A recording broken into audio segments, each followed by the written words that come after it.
دۆستان ئازیزان ئەم کاتەتان باش لە هەر کوێیەکی سەر ئەم زەمینەن خۆشحاڵین جارێکیکە و پێکەوە شاد ئەبینەوە بە بەرنامەکەی خۆتان لە سۆکۆکەی خۆتان لە فلیم سازان. ئازیزان ئەلبەتە ئێمەی کورد وەکو میلەتی کورد پێویستمان بەوەیە کە بزانین لە کووە هەنگاوێکمان دەستی پێکردووە، هەنگاوێکی ڕووناکبیری، هەنگاوێکی هوشیاری، ڕۆشنبیری، ئەدەبی یان شتێک لە فیلمسازی بچێت، شتێک لە شانۆ بچێت. ئایا ئەو هەموو میرنشینەی ئێمە هەمان بووە؟ ئایا لەو سەرەتایی کە کورد وەکو خۆی دەسەڵاتێکی سیاسی بەدەستەوە بوو بێت ڕۆژێ لە ڕۆژان بیری لەم چەمکانە کردوتەوە کەسە سیاسیەکانمان؟ ئەو هەموو میرنشینەمان هەبووە. لەوەیە بگەڕێنەوە بۆ دەوڵەتی ماد. ئایا لە دەوڵەتی مادا شتێک هەبووە لە شانۆ بچێت کە بە مەرجێک ئێمە یۆنان دراوسێمان بووە؟ لە یۆنان لە 525 پێشزاینیەوە ئەوان وەکو شانۆ دەستیان پێکردووە. یەکەم کەس تسپس چۆتە سەر تەختەی شانۆ، لە کۆرس جیابۆتەوە چۆتە سەر تەختەی شانۆ، لەوێەوە شانۆ دەستی پێکردووە. ئەم با بڵین سەکۆیی کە ئێستا پێڵێن شانۆی ڕۆمانی لە سلێمانی هەیە و لە جێیان هەیە، ئەلبەتە شانۆی یۆنانی بووە. ئەمە هینی بۆنە ئاینیەکانیان بووە، لە وەکو لە یۆنانا دروست کراوە بە هەمان شێوە لە ناوچەکانی کوردستانە بوو. ئەو کاتە تورکیا لە بینی کوردستانە نەبووە تورک، دەوڵەتێک نەبووە بە ناوی تورکیا. کورد و یۆنان دراوسێ بوونە. ئایا کوردی ئێمە لەو کاتەیە دەستی بە چەمکێکی وا کردووە؟ ئینجابە بۆ ئەو بابەتە ئەبێ ئەم شەو لەگەڵ هاوڕێ دێرینم، هاوڕێ ئازیزم، فلیمساز و شرۆڤەساز و کەسێکی ماندوونە ناسی ئەم بوارە، کاک هاوار مستەفاخان، یاخوا بەخێر بەی مامۆستا هاوارتان. زۆر سپاس کاک سەرکەوتجان. و من پێم باشە لەمە دووە دەستەواژەی سیاسەت مەجاریش بخەیتە ناو ئەو چەمک و ناوانەی ئێستا بۆ من وتت. بەڵێ کاک هاوار، جارێ پێشە مشتێ نازانم دەنگدانەوەیەک هەیە لای منی شەیە ئەوی ئەمە چا ببێ. پێم وایە ئەگەر لەسەر شاشەکە دەنگ نەداتەوە ئاساییە، نازام دەنگایەتەوە. ئێستاڵی باشە، ئێستا باشە، بەس لە تێتفۆنەکەی گوێتایەوە مشکلەی من نییە. دەیتەوە ئەوە کێشە نییە. کاک هاوارجام، ئێستا باسی ئەوەم کرد، ئێمەی کورد لە مێژوویەکی دێرینەوە، ئەلبەتە لە پێش ئیسلامە ئێمە دەسەڵاتمان هەبووە، حکوڕانیمان هەبووە. دوایی لە زەمەنی ئیسلامە کە ئیسلام هاتوون بە تایبەتی لە دوای عەباسیەکانەوە، ئیتر هەنێ میرنشینمان هەبووە لەم لاولەولا، و هەنێ لە میرنشینەکان بایەخیان بە ڕۆشنبیری و بە هونەر و بە ئەدەب داوە. ئایا ئەمانە کەسانێک بوونە با بڵێن کەسە سیاسیەکانمان خۆیان وەکو لە زانیاری خۆیان و لە خۆشەویستی خۆیان بۆ ئەو بوارە بایەخیان پێداوە، یاخو ئەمە هەڵمەتەکەی هەر هەڵمەتی ئەدیبان و ڕۆشنبیران بووە؟ زۆر سپاس کاک سەرکەوت و زۆر سپاس بۆ هەموو ئەو هاوڕانەی ئێستا ڕاستەخۆ ئەمان بینن یان دواتر کاتی خۆیان تەرخانەکەن بۆ بینینی ئەم پرۆگرامە. نازام دەنگی من ئێستەیەت یان زۆر باش. من هەوڵەدەم چەندین ناونیشان بە پەلا بە خێرایی باس بکەم کە مەزەندەکەم ئەم ناونیشانانە زادەی نزیکەی 3% زیاتر کەمتری مێژووی سیاسی و ئاینی و ڕووناکبیری و کولتوری کوردیە. ئەم 3%ەیە ئیمپراتۆرەتی عوسمانی هەیە، سەفەوی هەیە، و ئەگەر ورتری بکەینەوە 3 دوایین میرنشینەکانمان ئەگەر بریتی بن لە میرنشینی بۆتان، میرنشینی سۆران، میرنشینی بابان، ئەوە بابەتەکەی من هەوڵە دەم لەوێەوە تا ئێرە کە قساکەین بیخەمە چوارچەوەی ناونیشانەکە کە بریتە لە نێوان کللتوری سیاسی و سیاسەتی کللتوریماندا. لە ڕاستی دا ئەبێ ئەوە بڵێن کە مەلاو زاناکانی ئێمە هەر لە مەلای جززیریەوە دەست پێ بکە کە هەڵبەستوانەکانی لە ئەحمەدی خانی، لە نالی، حەزرەتی نالی، هەموو ئەو مەلا منەوەرانەی تر کە هەڵبەستوان بوون، زانا بوون، دانا بوون، بێژگە لەوەی خۆیان چەندین زمانیان زانیوە، بە چەندین زمان شعریان نووسیوە و چەندین قوتابی و خوێندکار لە حوجرەکانە لە ژێردەستی ئەوانە فێری نووسین و خوێندنەوەی ئەلف و بێ بوون کە ئەوە بە بڕای من زۆر گرنگە. ئەم 300 زۆر گرنگە. من هەوڵە دەم بە پەلە وەکوتم هەندێک شت بخەمەوە ڕوو. یعنی ڕەنگە ئێمە ئەگەر باسی فێرگە بکەین یەکەم دامەزراوەی پەروەردەیی کە پێ ئەچێت حوجرە بوو بێ لە مزگەوتەکانە کە ئەوە زۆر گرنگ بووە، فەقێی کوردی، خوێندکاری کوردی لە حوجرەی کوردی لە مزگەوتی کوردستان ئەدەب و فەرهەنگ و کولتوری خوێندووە لە پاڵ ئایندا کە ئەوە خاڵێکی زۆر گرنگە. و منەمەوێ لە دوایین پایتەختی ئەم سێ میرنشینەوە دەست پێ بکەم کە بە پلان بە بڕیار کاتێک پایتەختی سلێمانی دامەزرێت، دیارە هەمان ساڵی دامەزراندنی پایتەختی سلێمانی هاوکاتە لەگەڵ شۆڕشی پیشەسازی کە بۆ یەکەم جار لە بریتانیا لە 1784 دەستی پێکرد. ئیتر پرۆسەی بە پیشسازی بوونی ژیان، کارگا، پێداویستیەکانی پێشکەوتنی شارستانیەت کاتێک کە شەمەندۆفەر ئیتر بە هەڵم ئیشەکە، ئەمە سەرەتای دەستپێکی ئەم شۆڕشی پیشەسازیەیە. من بۆیە سلێمانی هەڵەبژێرم چونکە زۆربەی قسەکانیشم ئەگەر جارجار بچمە پارچەکانی تری کوردستان زیاتر مەبەستم لە باشوورە، چونکە ئێمە لە باشوور دانیشین، بەڵام جاریشتر دووبارەیەکەمەوە هەمان ئەم قسە و باس و گفتوگۆیانەمان بۆ هەموو پارچەکانی تری کوردستانیشە بێتەوە، چونکە ئومێدم وایە گەشتبینم بەوەی کە ئێمە لە داهاتوویەکی نزیکدا زۆر نزیک وەکو چۆن ئێستا بە گریمانەی تەکنۆلۆژیا و پێشکەوتنی تەکنۆلۆژیا ئێمە لە ئاسماندا یەک پارچەین، بەڵام سنووری نێودەوڵەتی لێک جای کردوونەتەوە کە ئومێدەکەم لە داهاتوویەکی زۆر نزیکدا ئەم سنوورانەش نامێنێت. دامەزراوەی تر بە بڕوای من ئەگەر ڕیزبەندیەکە هەڵە بێ، هیوادارم کەسێک دەرکی پێکرد بۆمان ڕاستکاتەوە. دامەزراوەی دووەم یا لە ڕیزبەندیە کاتێک کورد ئەبێتە خاوەنی یەکەمین ڕۆژنامەی خۆی لە 1898 لە دەرەوەی کوردستان، بەڵام بە ناوی کوردستان. بۆ خۆی زۆر گرنگە کە ئێمە باسی ئەم 300 ئەکەین. زۆر بە خێرایی باسی مەلا و منەوەرانمان کرد کە چەندێ قسە لە شێعر و هەڵبەستوانی کوردیەکەین، هەردەینەوە سەر ئەم مێژوە، چکە ئەوانە بناغەی داڕێژەری ئەدەبی کوردی بوونە. لە دوای دامەزراوەی ڕۆژنامە قوتابخانەی خۆیە دێت کە شاو پاشا و بەگزادەی کوردان میر عەبدوڕەزاق بەدرخان دایمەزراند بە پیتی سلاڤی رووسی، کە ئەمەش بۆ خۆی ئەو ڕووداوە گرنگانن کە لەم 300دا بە خێرایی ئەمەوێ هەندێکیان باس بکەم بۆی بینەوە سەر بابەتەکە. دێنە سەر جەنگی یەکەمی جیهانی. کاکاوەر پرسیارێک، چونکە من ئێستا هەنێ لە هاوڕێیانم لەگەڵمان لێرە لەوانە کاک سەدیق عەزیز ئێمە وا بزانم کاک سەدیق ئەگەر بیری بێت کاتی خۆی مامۆستا ئەحمەد سالار کە باسی شانۆی گریکیە کرد، ئەو ستەیجە ئەو شانۆ هێلکەیەی کە دروست کرابوو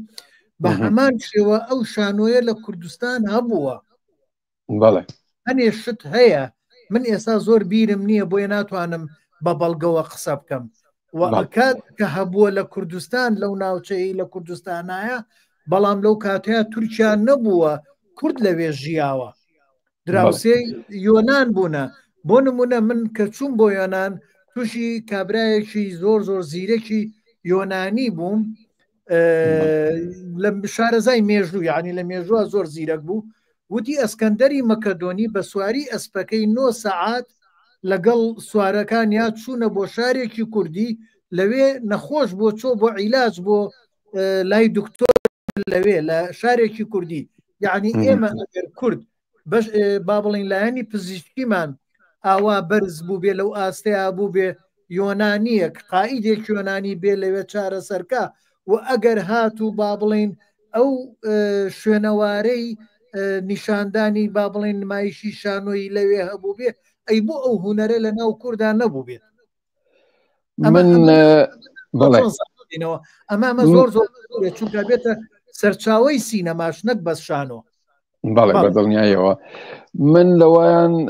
چونکە ئەمە ساختکردنەوەی اینجا ئێمە خۆزانی مێژونووس نین بەڵام گومانم نییە لەو شوێنەوارە گرنگانەی کە ئیبینین لە کوردستان شارستانی تێکمان پێڵێ ئێستا دوایین زانیاری ئەڵێ هەڕەمەکانی میسر کوردەکان دروستیان کردووە لەبەرەوە بۆ ئەوەی لە بابەتەکە دانە نەبڕێ من بۆیە 3 سەدەم بە خێرایی هەڵبژاردووە چونکە ڕەنگە 3 سەدە دەستنووس هەیە شعر هەیە مەموزین هەیە ئەمانە کار ئاسانیمان بۆکەن من گەیشتمە جەنجی یەکەمی جیهانی ئایا لە 14 تا 18 بە هاتنی ئینگلیز و هاوپەیمانان و هەڵۆشانەوەی ئیمپراتۆرەتی عوسمانی چیان بۆ ئێمە هێنا و چیان لە دەست دەرهێناین ئەوە زۆر گرنگە چونکە ئێمە پێش جەنگی جیهانی لە ئەستەمبول ناوەندێکی گەورە و گرانی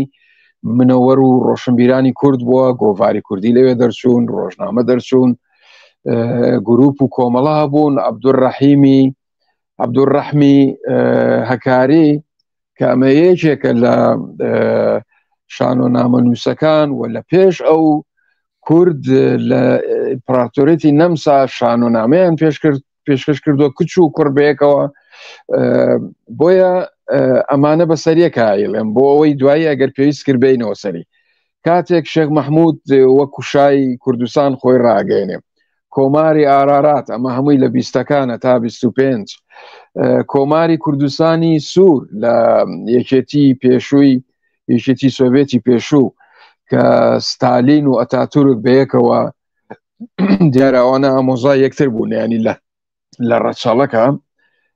بۆیە ئەم کۆمارەیان هەرزوو پەرتەوازە کرد بۆەوەی کورد نەبێتە خاوەنی هیچ لە دامەزراوە و کیانی سربەخۆی خۆ اینجا ڕادیۆ دێتە پێش هەر لە کوردستانی سوور لە قەفقاسیا ڕادیۆی کوردی دامەزرێ کە ڕادیۆی کوردی پێش ڕادیۆی قاهرە بووە ئەگەر قاهرە لە ناوەندی عەرەبی بە یەکەم وڵات دابنین کورد پێش قاهرەش پێش هەموو وڵاتانی عەرەبی ڕادیۆی خۆی هەبووە اینجا ڕادیۆ و چاپخانە و ڕۆژنامە و سینەما دێتە کوردستان لەگەڵ جەنگی جیهانی یەکەمە و پێش ئەوە کورد لە قاهرە لە ساڵی 1970 چاپخانەی هەبووە کە ئەویش مەلا بووە مەلایەکی منەوەری بەهایی کە لە ڕۆژهەڵاتی کوردستان ڕووی کردوتە میسر و لە ئەزهەر دژایەتی کراوە بەو پێی قەدەغە بووە ئەم مەزهەبە یا ئەم جۆرە لە ئاینە پێشکەوتووە لەناو ئاینی ئیسلاما لەوێ بخوێندرێ ڕێگەیان لێگرتووە بەڵام چاپخانەی هەبووە چەندین کتێبی چاپ کردووە و نوێنەرایەتی ڕۆژهەڵاتی ناوڕاستی کردووە لە بڵاوکردنەوەی پەرتووک و هێنانی بۆ میسر و لە میسر و بردننی بۆ وڵاتانی تر کەواتە ئێستا ڕۆژنامە و ڕادیۆ و چاپخانەمان باس کرد کە چەند گرنگن ئێمە پێش زۆر وڵاتی دەوروبەر کە بوون بە دەوڵەت پێش ئێمە پێش ئەوان دەستمان بۆ ئەم ئامرازە گرنگانەی هۆشیاری و گەشەکردنی شارستانیت بردووە نووسینی ڕۆمانی کوردی کە ئەمە گەشەی ئەدەبی کوردی لە قاڵبێکی دی پیشانەدا کە لە عەرەبی شەمەوە دەستپێیەکە جەمیل سایب ئیبراهیم ئەحمەد تا بە ئەمڕۆ ئاگات اینجا دامەزراندنی حیزب کۆمەڵی سیاسی هەر لە ئەستەمبوڵەوە لە شام و قاهیرە و سلێمانی هێنانی چاپخانە لە ئەڵمانیا بۆ حەلب، لە حەلب بۆ ڕەواندوس کە لە سەردەستی داما و حوسێن حوزنی مکوریانی هاتووە و چەندین گۆڤار و کتێب و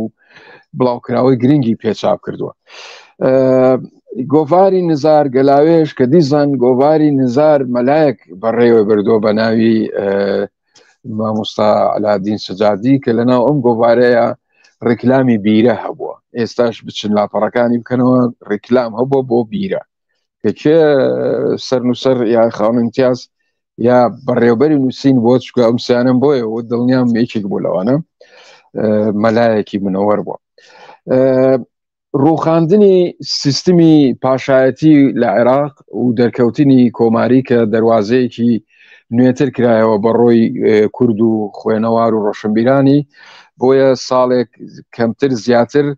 ساڵی ڕۆژنامەگەری کوردی بووە کە زۆرترین ڕۆژنامە لە بەغدا بڵاو بوونەتەوە و شۆڕشی ئەیلول دەستی پێ کردوتەوە لە 61 ململانی سیاسی لە ناو کووردا ئەمجارە چڕ ئەبێت و بەڵام چاپخانە هەیە بە شێوەیەکی تاکوتەرا فیلمی سینەمای دروستەکرێ ئەوەی کە کورد دروستیەکە ئەوەی کە بیانی دێ لە شاخ لە ڕێگەی کوردەوە دروستیەکە لە پاڵیشدا ڕژێمی یەک لە دوایەکەکانی عێراقش لە پەنجاکانەوە فیلمی خۆیان لە ناوچەکانی کوردستان دروستەکەن کە من لە ڕابردوو ئاماژەم پێداوە کە ئەمە زیاتر بۆ مەبەستی سیخوڕیکردن بۆ بەسەر شۆڕشەوە وەزا لەگەڵ ئەوەیش بۆ ئەوەی بزانێت لە ناوچە شاخاوەکاندا شێتیایە ئەژی چۆن ژیانەکەن چۆن کشتتوکاڵەکەن بەو پێی سنووری وڵاتی عێراق. دامەزراندنی تەلەڤیزیۆنی کوردی لە کەرکووک ئەوانە هەموو ڕووداوی گەورن کە من لێرە ئەمەوێ باسی بکەم و نزیکی بکەمەوە لە ناونشانەکەم. ئەویش لە ساڵی 1960 دامەزراندنی زانکۆی سلێمانی لە 1968 دەرکەوتنی کادری وردەوەردە لە بواری سینەما و تیڤی و ڕۆژنامەوانی رادیۆ و ڕۆژنامە و گۆڤار و هەتا دوای گەشەکردنێکی چۆنایەتی دەرەکەوێ ڕێکەوتنامە 11 ئازار بۆردومانی زانکۆی سلێمانی لە قەڵاتزێ ئەمانە هەموو ئەم شتانەمان پیاڵەکە ڕژێمەکان چۆن لەو دامەزراوانە ترساون لەو کەسایەتیانەی لە بواری ئەدەب و هونەر و ڕۆژنامەوانی ئیشیان کردووە چۆن سڵیان کردوتەوە و مای مەترسی بوونە بۆ ئەوان لە پاڵ هەبوونی شۆڕش و سیاست مەدارەکە. زۆرم نەماوە بە خێرایی باسی یەکەم هەر لە شاخ تیپی مۆسیقای کوردستان هەبووە کە لە هەموو ناوچەکانی کوردستان پێم وایە پێوتراوە تیپی مۆسیقای شۆڕش کە من خۆم لە 4 ساڵیە مامۆستا ئەنوەر قەرداغیم بینیوە لە گوندەکەی خۆمان کە 2 گۆرانیان لە خستەخانەی گوندی ئۆسان تۆمار کرد 2 گۆرانی هی ڕەوانشاد مامۆستا کەریم کابان. هەر لەم ساڵانەیە فیلمی بەرەوخۆر هەیە کە ئەمە سینەماییە دروست کراوە زوێر عەبدولمەسیح دروستی کردووە مامۆستا ئەحمەد سالار و کەسایەتی تری زۆر هونەرمەندی تر لەگەڵ یا بەشدار بوون. ڕێکەوتنامەی جەزایر و هەرەسی شۆڕشی ئەیلول کە ئەمانە وەکوتم ڕووداوی گەورن ڕووداوی تراژدین ڕووداوی هەڵکشان و داکشانن بەڵام بە دەرکەوتنەوەی یا دەستپێکردنەوەی شۆڕش جارێکی تر کە ڕژێمی عێراق هەرزوو کارێکی کرد لە بەغدا هەموو ئەوانەی کە خۆیان ڕادستی ڕژێمی عێراق کردەوە لە بەغدا حیزبی کارتۆنی بۆ دامەزراندن و هەندێک دامەزراوەی گەورەی ڕۆشنبیری وەکو کۆڕی زانیاری کوردی دامەزراند کە گەورە نووسەر و بیرمەندی گەورە تێیدا بەشدار بوون هەمویان لە کەسایەتی هەرە بەناو بانگەکانی زمان و مێژووناسی کورد بوون بۆیە ئەم دامەزراوانە ناتواندرا ڕژێم دەستیان بۆ بەرێتە لە کۆنتڕۆڵکردنی بارودۆخی کوردستان و لاوازکردنی شۆڕش لە کۆتاییە دەستیشی بۆ دامەزراوانە برد بۆ ئەوەی چیتر ڕۆشنبیران و منەوەرانی کورد نەتوانن هۆشیاری زیاتر بڵاو بکەنەوە کە میلەتی کورد بە ئاگابێتەوە داوای مافی زیاتر بکەن. دەست پێکردنەوەی شۆڕشی نوێ و گوڵان ئەوەی تا ئێستا وەکو ناو هەیە ململانەی لە نێوان هێزە سیاسیەکان قوڵ کردەوە بەڵام لەگەڵەوەشدا لەناو ئەو شۆڕشەدا بە تایبەتی شۆڕشی نوێ بە فۆرمێکی تر بە ڤێرژنێکی تر جارێکی تر شۆڕش لەوێ بڵێسا سنێتەوە و بەهێز و گوڕوتینەوە دەرەکەوێ ئەوانیش پشتیان بە نووسەرانی زۆر بەستەوە و نووسەر و هونەرمەندانی زۆر پشتی ئەم شۆڕشیان گرتووە بۆیە هەر زوو بە خێرایی ئەم شۆڕشە جارێکی تر خۆی تاو ئەداتەوە پێ ئەگات تاوەکو ڕاپەڕین. پێشەوەی بگەینە ڕاپەڕین بەلامەوە گرنگ بوو کە باسیەوە بکەم لە شۆڕشی نوێ ژنە تێکۆشەرێک کە من ناوم ناوە یەکەمین ژنەوێنەگر لە مێژووی سینەمای کوردی و یەکەمین کامیرەمانی شۆڕشی کورد لە شاخ کە ئەویش هێرۆخانە کە ئەمانە لای من بەڕاستی ڕووداون بۆیە هەرچەنە پێش ئەو دکتۆر خالید بووە دوای ئەویش کاک عەباس عەبدوڕەزاق بووە و خەڵکی تریش هەبوون هەڵبەتە لە شۆڕشی گوڵان و لەناو هێزە سیاسیەکانی تریش کە نە لەسەر ئەم شۆڕشە ژمارکراون نە لەسەر ئەوی تر کەمم ماوە اینجا وەکوتم هەندێ ململانەی تازە دێتە ناو هێزە سیاسیەکان و هەندێک کارکتەر دەرەکەون لە ناو ئەو هێزە چەپ و هێزە سیاسیانە کە پێشگری مەلا لە خۆیان ئەنێن. من ئێستا لە کۆتایی ئاڵێم کە ئەمە ڕەنگ بێ بە بیرروڕای من ئیتر لەوێەوە جۆرە یاریەکی تر لەگەڵ ئەو ژێرخانەی ڕابردووە کرێت کە مەلا و منەوەڕەکانی کوردستان دەستیاندایە و توانیان ژێرخانێکی زۆر پتە دروستکەن بەڵام لەوێ بە دواوە و پێش ئەویش بەهاتنی هەندێک کەس لە ڕێگای هەندێک کەس هاتنی بیری ئیخوانی بۆ کوردستان ئەوانش بۆ خۆیان ڕۆڵیان بینی بەڵام ڕۆڵی ئەوان لە دوای نەوەتەکانەوە زیاتر وەکو کاریگەری دەست پێەکە بەڵام پێشەوە ئەو کادیرە پێشکەوتوانە ئەو سەرکردانەی کە پێشگری مەلایان لە خۆیان ناوە چەپ و ڕەنگە چەپی تونڕەویش بوون ئەویان لای من بەبیرکردنەوەی من جۆرێکی تر لە ئاراستەی ڕابردوو ئەگۆڕێت بیر و باوەڕ متمانە لە نێوان ئاینزاکان لە نێوان موسڵمانان لەگەڵ هێزە سیاسیەکان و ئەو ناوانە تۆزێک شلۆغەکە سیاسەتی ڕاگواستن کە ڕژێم دوایەوەی بە حیسابی خۆی کۆنتترۆڵی شۆڕژەکات ئەگەر چی شۆڕش هەرز دێنێ ینی ئەو بۆ خۆی ڕژێم ئەگاتەوە ئەو ناوچە شاخاوێنی کە شۆڕشی لێ بووە من بە مناڵی لە بیرمە بە باشی ئەسکەرم بینیوە هاتوون بە ڕۆژ لە ناو گوندەکەی ئێمە جوڵاونەتەوە بە شەو پێشمەرگە و باوکم و ئەوانی تر هاتوونەتەوە ناوماڵ و منداڵی خۆیان گوندەکانی سەروی ئێمەیان ڕاگەواستەوە ئێمەیان وەکو قەڵغانە کێشتۆتەوە تاوەکو تەواوی گوندەکانی سەر و ڕاگۆزراون اینجا گوندەکانی ئێمە و خوار ئێمەش ئەم ڕاگواستنە زۆر دژە پلان و سیاسەتە بەرامبەر بە شۆڕشی کورد کە بە جۆرێک جینۆساید دەست پێەکات بۆ خااتری ئەوەی جارێکی تر کورد دەست بۆ شۆڕژ نەباتەوە بتوانرێ بە ئاسانی کۆنتترۆل بکرێت. مەبەستی من لە زۆرترین ئەم بابەتانە ئەوەیە کە ڕۆڵی کولتور و ڕۆشنبیری چەند گرنگە لە ناو سیاستدا و ڕۆڵی سیاسەتی کولتوریش باماشەوە. اینجا دەینە کۆتایی بەر لەوە لەسەر مەسلەی ڕاگواستن یلمازگۆنای بازەکە کە باوکی کە تەمبورڤان بووە پێیان ئەڵێ کوڕم ئێوە مناڵەکان کە ئەو کات یلمازگۆنای 9 ساڵ بۆ پێیان ئەڵێ بۆ ئەوەی کارتان دەست بکەوێت لەم وڵاتە ئەبێ لەمە دوا بە تورکی قسە بکەن بەڵام بیریشتان نەچێت ئێوە ڕێکێکی هەڵکەندراون. هەڵبەت ئەمە بە بڕای من بۆ یلمازگۆنای خۆشی باسەکە کە ناوی هێناوەتەوە ئەم ڕستەیە بووە بە بەردەبازێک بووە بە گرەیەک یلمازگۆنای گەیاندا ئەو ئاستەی کە ببێ بە فەیلسوف و لێڤەگەڕی سینەمای کوردی. شەڕی عێراق و ئێران جینۆسایدی بارزانیەکان ئەنفال چیمیا بارانکردنی شێخوەسانان و هەڵەبجە و جەنگی کوێت تا ڕاپەڕی من هەموو ئەمانەم بەو ناونیشانە کۆتایی پێهێناوە کە بڵێم لە مەلای جززیریەوە تا مەلا بەختیار هەڵپەس و دابەزێک هەیە هەوراز و نشێو هەیە بەڵام ژێرخانێکی زۆر زۆر پتەوی ڕۆشنبیری و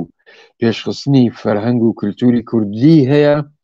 بەبێ ئەوەی ئاستی ئەو پێشخستنە لە پلان و استراتیژدا گرت بوو بێتەوە بەبێ ئەوەی سیاسیەکان سیاسەتی کولتوریان بەو ئەندازەیە بوو بێت کە ئێمە بڵێین فڵان بەم جۆرە سیاسەتی داڕشتووە بە بڕوای من تاکە کەسایەتیەک کە قازی بووە و سەرۆک کۆماری کوردستان بووە لە ماهاباد قازی محەممەدی نەمر تاکە کەسایەتیە وە دیارە ماڵباتی بەدرخانیەکانیش پلان و استراتیژیان هەبووە بەڵام ڕاوەدونانی ئەو ماڵباتە کەسایەتەکانی ناو ئەو ماڵباتە زۆر توند و بەهێزبووە بۆیە هەرگیز لێ نەگەڕاون لە شوێنێک جێپەی خۆیان قایم بکەن هەوڵی تیرۆرکردن و لە ناوبردنیان داون بە جۆرێک لە جۆرەکان لە ڕێگای دەوڵەت و والیەکانی سەردەست فشاریان خستونەتە سەر کە دامەزراوەکانیان دابخن شوێنەکانیان چۆڵ بکەن واز لە کوردایەتی بێنن بەڵام قازی محەممەدی نەمر یەکەم کەس بووە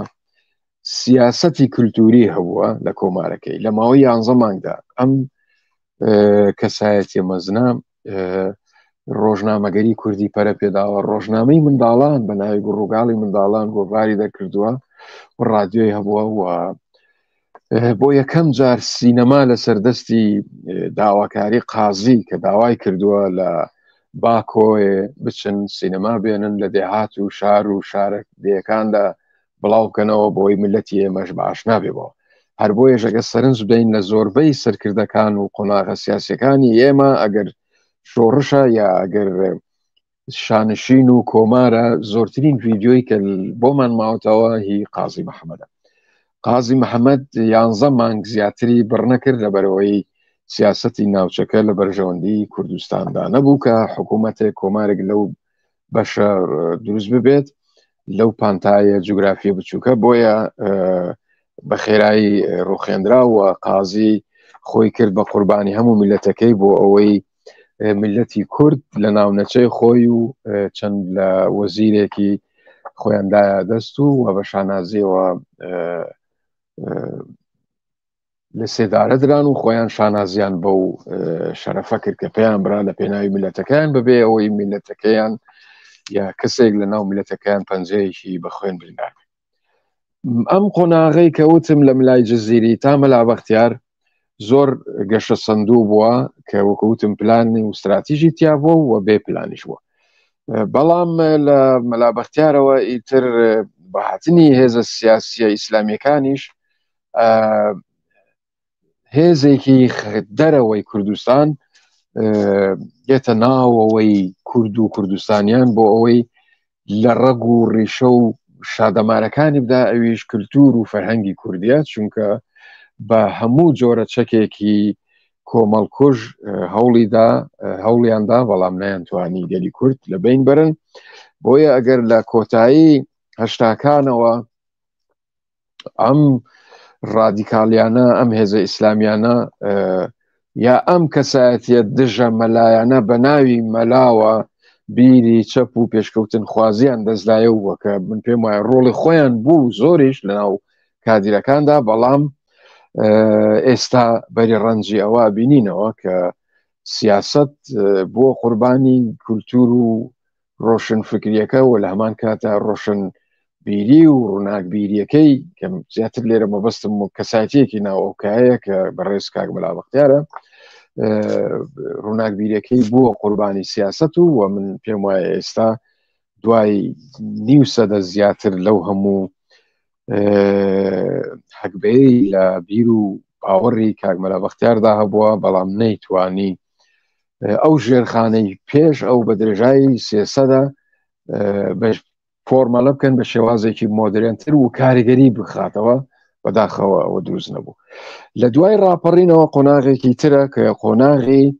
کوردی خۆکردیە کورد لە ڕێی دامەزراوەیەکی پەرلەمانی و حکومڕانی و یاسادانانەوە خۆی بەڕێوابە بەڵام دیسان خۆمان و دوژمنەکانمان زۆر بە خێرایی لێ ناگەڕێن 2 ساڵ زیاتر پایەکان دابکوتین و خۆشمان بەشدارین لەوەی کە بلۆک و کەرپوچی خراپ لەسەر ئەم ریزە دیوارانە تا ئەندرێ بۆیە بە خێرایی دوای 2 ساڵ شەڕی ناوخۆ دروستە بێ شەڕی ناوخۆ هەرەسی بە هەموو ئەو ژێرخانە هێنا کە کەڵەکە کرابوو چونکە مرۆڤ کاتێ برسیە بێت تووشی شەڕە بێ ڕابردووی بە ئاسانی بیر ناکەوێتەوە یان ناتوانێت جارێکی تر لەسەر ڕابردوو دامەزراوەی نوێ دروست بکە و خۆی پێ بگەێنێتەوە و بیر لەوەش بکاتەوە چۆن گەشەی پێبدا بۆیە ئەگەرچی لە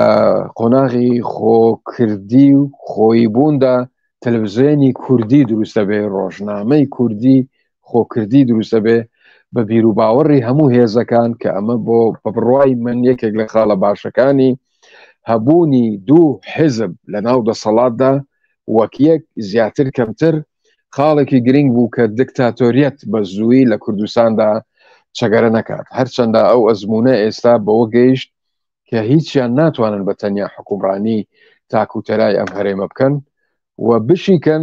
دیکتاتۆریەتەکە بە خێرایی سەر هەڵەدا و دەست پێکات، چونکە ئێستا ئێمە جۆرێک لە دیکتاتۆری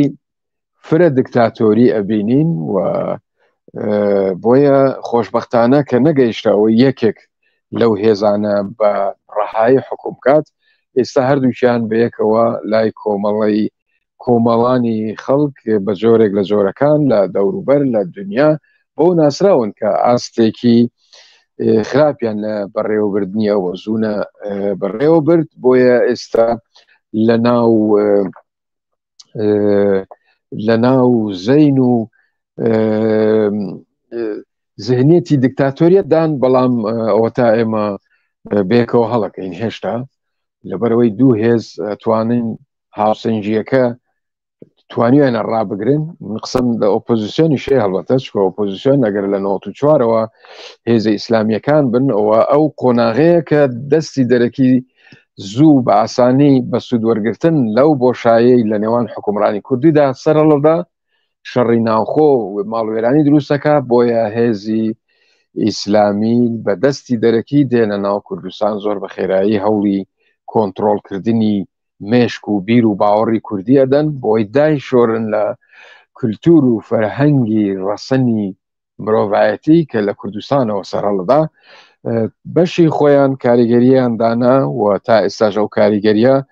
لە گەشە سەندندایە و پێم وایە هێشتا مەترسین و ئەو مەترسیەش بەڕاستی ئەبێ بڕێتەوە. دروستبوونی دوو ئیدارەیی دوو حکومڕانی لە هەرێمێکی بچکۆلەدا کە حکوومەتی سلێمانی و حکوومەتی هەولێر بوو. ئەم دوو حکومڕانیە دوو ئەزمون بوون کە بە بڕوای من شتێکی داوانەکراو بوو کە دروست بوو، بەڵام کە دروست بوو هەنگاوی زۆر زۆر باشی تیا بوو بۆ ئەوەی ئەم دوو هێزە لە ڕێگەی ئەم دوو بەڕێوەبردنە سربەخۆیە ڕکابەری یەکتر بکەن، پێشبڕکێ بکەن لەسەر هەندێک ڕیفۆرم کردیشان، بەڵام دیارە دوای تێکەڵ بوونەوە بە خێرایی بەهۆی ململانێ و لێک تێنەگەیشتن بارەکە گرشتر بوویەوە و بەلادا کەوت، بەلای نەرێنیەکەی داکەوت. دەرکەوتنی کەناڵی ئاسمانی مەتیV ئەوەش ڕووداوێکی یەکجار گەورەیە. دوو هێزی سیاسی کوردی کە دوو لە ناو شەڕی ناوخۆدا بوون توانیان دوو حکوومەتی کوردی دروستکەن، نەیانتوانی کەناڵی ئاسمانی دروستکەن، بەڵام هێزێکی کاریگەری وەکو پەکەکە توانی لە ئەوروپا لە ناو مانگی دەستکردی ئاسمانی کەناڵێک بە زمانی کوردی و بۆ تورک و عەرەب و فارسیش بیرکردنەوەی کوردی بگوازێتەوە، کولتوری کوردی بگوازێتەوە. و ئەوە بوو بیرمانە کە حکومڕانی تورکی چەندێ هەراسان بوون بەدەست ئەو کەناڵە، چەندێ هەوڵیاندا لە ڕێگەی بایکۆتی ئابووری، فشاری سیاسی، فشاری سەربازی، فشاری هەواڵگیری، چەند هەوڵیاندا بۆی ئەو کەناڵە دابخەن و توانیشیان لەوێ دابخەن، بەڵام ئەوانیش زیرەک و ئازا و بوێر بوون بەر لەوەی لە شوێنێک دابخرێ بیریان کردەوە لە شوێنێکی تر ئامادەیان کردو. من خۆم جارێک لە بناری قەندیل بووم، بارکێکی ڕۆژنامەوانی چوو بووم بۆ ڕۆژنامەی پیرەر، لەوێ بووم کاتێ ڕۆژ تیڤ داخرا، گەنجێک لەسەر نان خواردن گوێ لە رادیۆ گرت کە داخرا، وتی رادیۆکەی داخست، وتی تەلەڤیزیۆنێکی ترمان ئامادەیە، پێم وایە وتی لە بەلجیکا ئەمجار. بۆیە ئەمەش ڕووداوێکی زۆر گەورە و گرنگ بوو، چونکە کوردستانی پارچە پارچەکراوی لە ئاسماندا کردەوە بە یەک دەوڵەت، هەروەک فیلیپ سیپ لە کتێبێکی خۆیدا کە بە ناوی کاریگەری جەزیرە چۆن میدیای جیهانی پێکهاتەی سیاست دادەڕێژێتەوە، باسی ڕۆڵی کەناڵی میدیایی پەکەکەکات کە دەوڵەتی کوردی لە ئاسمان دامەزراند. هەڵبەت باسی دوو شێوازی تریژێکە ئەوانی کە خۆیان دەوڵەت بوون و کەناڵیان لە ئاسمان دامەزران، هەروەها هێز و بزاوتێکی تری تیرۆریستی لە شێوەی قاعیدا کە ئەوانیش لە ئاسماندا کەناڵی خۆیان پەرە پێدا و بڵاو کردەوە. خاڵێکی تر کە گرنگن ڕووداوی گرنگ بوون لە مێژووی ئێمەدا ڕێکەوتنامەی واشنتۆن بوو. اینجا ڕووخانی ڕژێمی بەعز لە 2003 تێکەڵکردنەوەی هەردوو ئیداری سلێمانی هەولێر لە حکومڕانیەکی یەکیدا کە هەرچەنە تا ئێستا سێبەرەکان هەردوو حکومڕانیە پێدادەین بە خێرایی جێگیربوونی ئەو ئەزمونەی کورد لە دەستوری عێراق کە زۆر گرنگ بوو و اینجا یەکەم سەرۆک کۆماری هەڵبژێردراوی کورد لە کوردستان کە ئەم کاریگەریە نەکرد بە هەرێمی باشوور بەڵکو لە پارچەکانی دیکەی کوردستان و لە دەرەوەش مای خۆش بەختی بوو وەک گەنجانێکی زۆریش لە پارچەکانی کوردستان شەهید گران بەهۆی ئەوەی ئاهەنگیان گێڕا بەخۆشی ئەوەی کوردێک و کوردێکی وەکو سیاسەتمەداری هەڵبەت جەنابی مام جەلالیش کە بوو بە سەرۆک کۆماری عێراق. اینجا ململانەی کوردی لەناو ئەو حکومڕانیە، ململانەی حکومڕانی کوردی لەگەڵ بەغدا، ململانی هێزە سیاسیەکان تا ئاگاتە ئابووری سربەخۆ و بڕینی بودجە لە هەرێم و هاتنی داعش. بیرمان نەچێ ڕۆڵی ئۆپۆزیسیۆنی شەرمنانە و پێش ئەویش درەنگ وەختی گۆڕان کە ڕەوەشاد نەوشیروان مستەفا بە درەنگ دەستی پێکرد و بە زووی لەبار چوو. ئەتوانم بڵێم ئێمە لە ناو کێژاوێکدا ئەژین لەم 30 ساڵە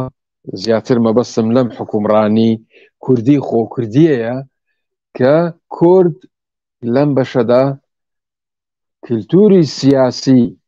لەم بەشەدا نەیتوانی سیاسەتێکی کللتوری تۆپمەدا بڕێژێ. بۆیە ئێستا من دێمەوە سەر ئەم ناونیشانە کە بریتیە لەوەی لە نێوان کللتوری سیاسی و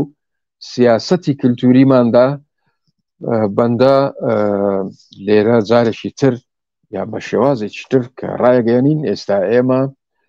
لە ناو هەڵبژاردنێکداین لە عێراق وا بڕیاری لێدرا 11 2025 بێت. ئێمە کۆمەڵێک هونەرمەند و ئەدیب و ڕووناکبیرین، جارێ نامەوێ باسی کەسایەتیەکان بکەم، بەڵام بڕیارماندا کە ئێمە بۆ بەرگریکردن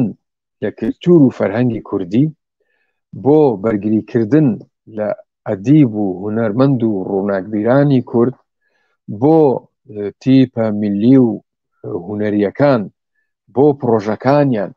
بۆ پرۆژەی گشتی هاونیشتمانیان لە کەرتی پەروەردە، کەرتی کوشتوکاڵ، کەرتی سامانی سروشتی،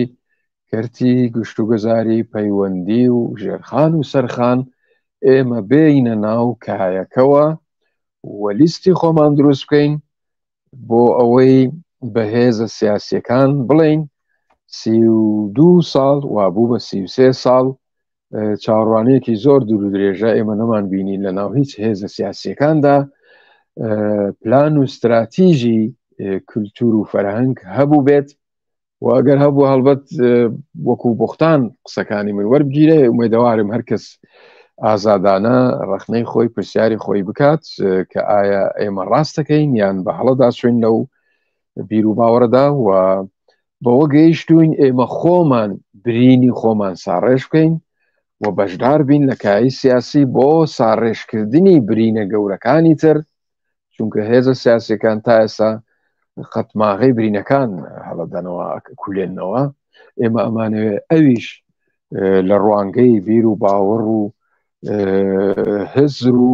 کللتور و هونەری کوردی خۆکردیمانەوە و بە فەرهەنگ و کللتوری نوێخوازیەوە بتوانین ئەم برینانش ساڕێژ بکەین و باوەڕشمان وایە ئێمە ئەتوانین کایە بکەین لەگەڵ سیاست ئەگەر جاران لە ناو سینەما و ئەدەب و هەڵبەست و چیرۆک و ڕۆمان و هونەرەکانی تردا سیاستمان کردبێ مەبەستم لە هەموو هونەرمەند و ئەدیبانە ئەوە ئەم جارە ئەتوانین لە ناو سیاستدا سینەما بکەین ئەدەبێکی پێشکەوت و خواز بکەین هونەرە جوانەکان بە شێوەیەکی گشتی ئەدەب و تۆخمە جیاوازەکانی بە شێوەیەکی گشتی پێش بخەین بۆیە من پێم وایە بە شێوەیەکی گشتی باسی قۆناغەکانم کرد ئێستا ئێمە دوای قۆناغی ڕووداوگەلی سێسەدا کە لە مەلای جززیریەوە تا مەلا بەختیار بە شێوەیەک لە شێوەکان باسمان کرد و دوای ئەوە ئەزمموی دەرکەوتنەوەی شۆڕش و ململانەی شۆڕژگەران و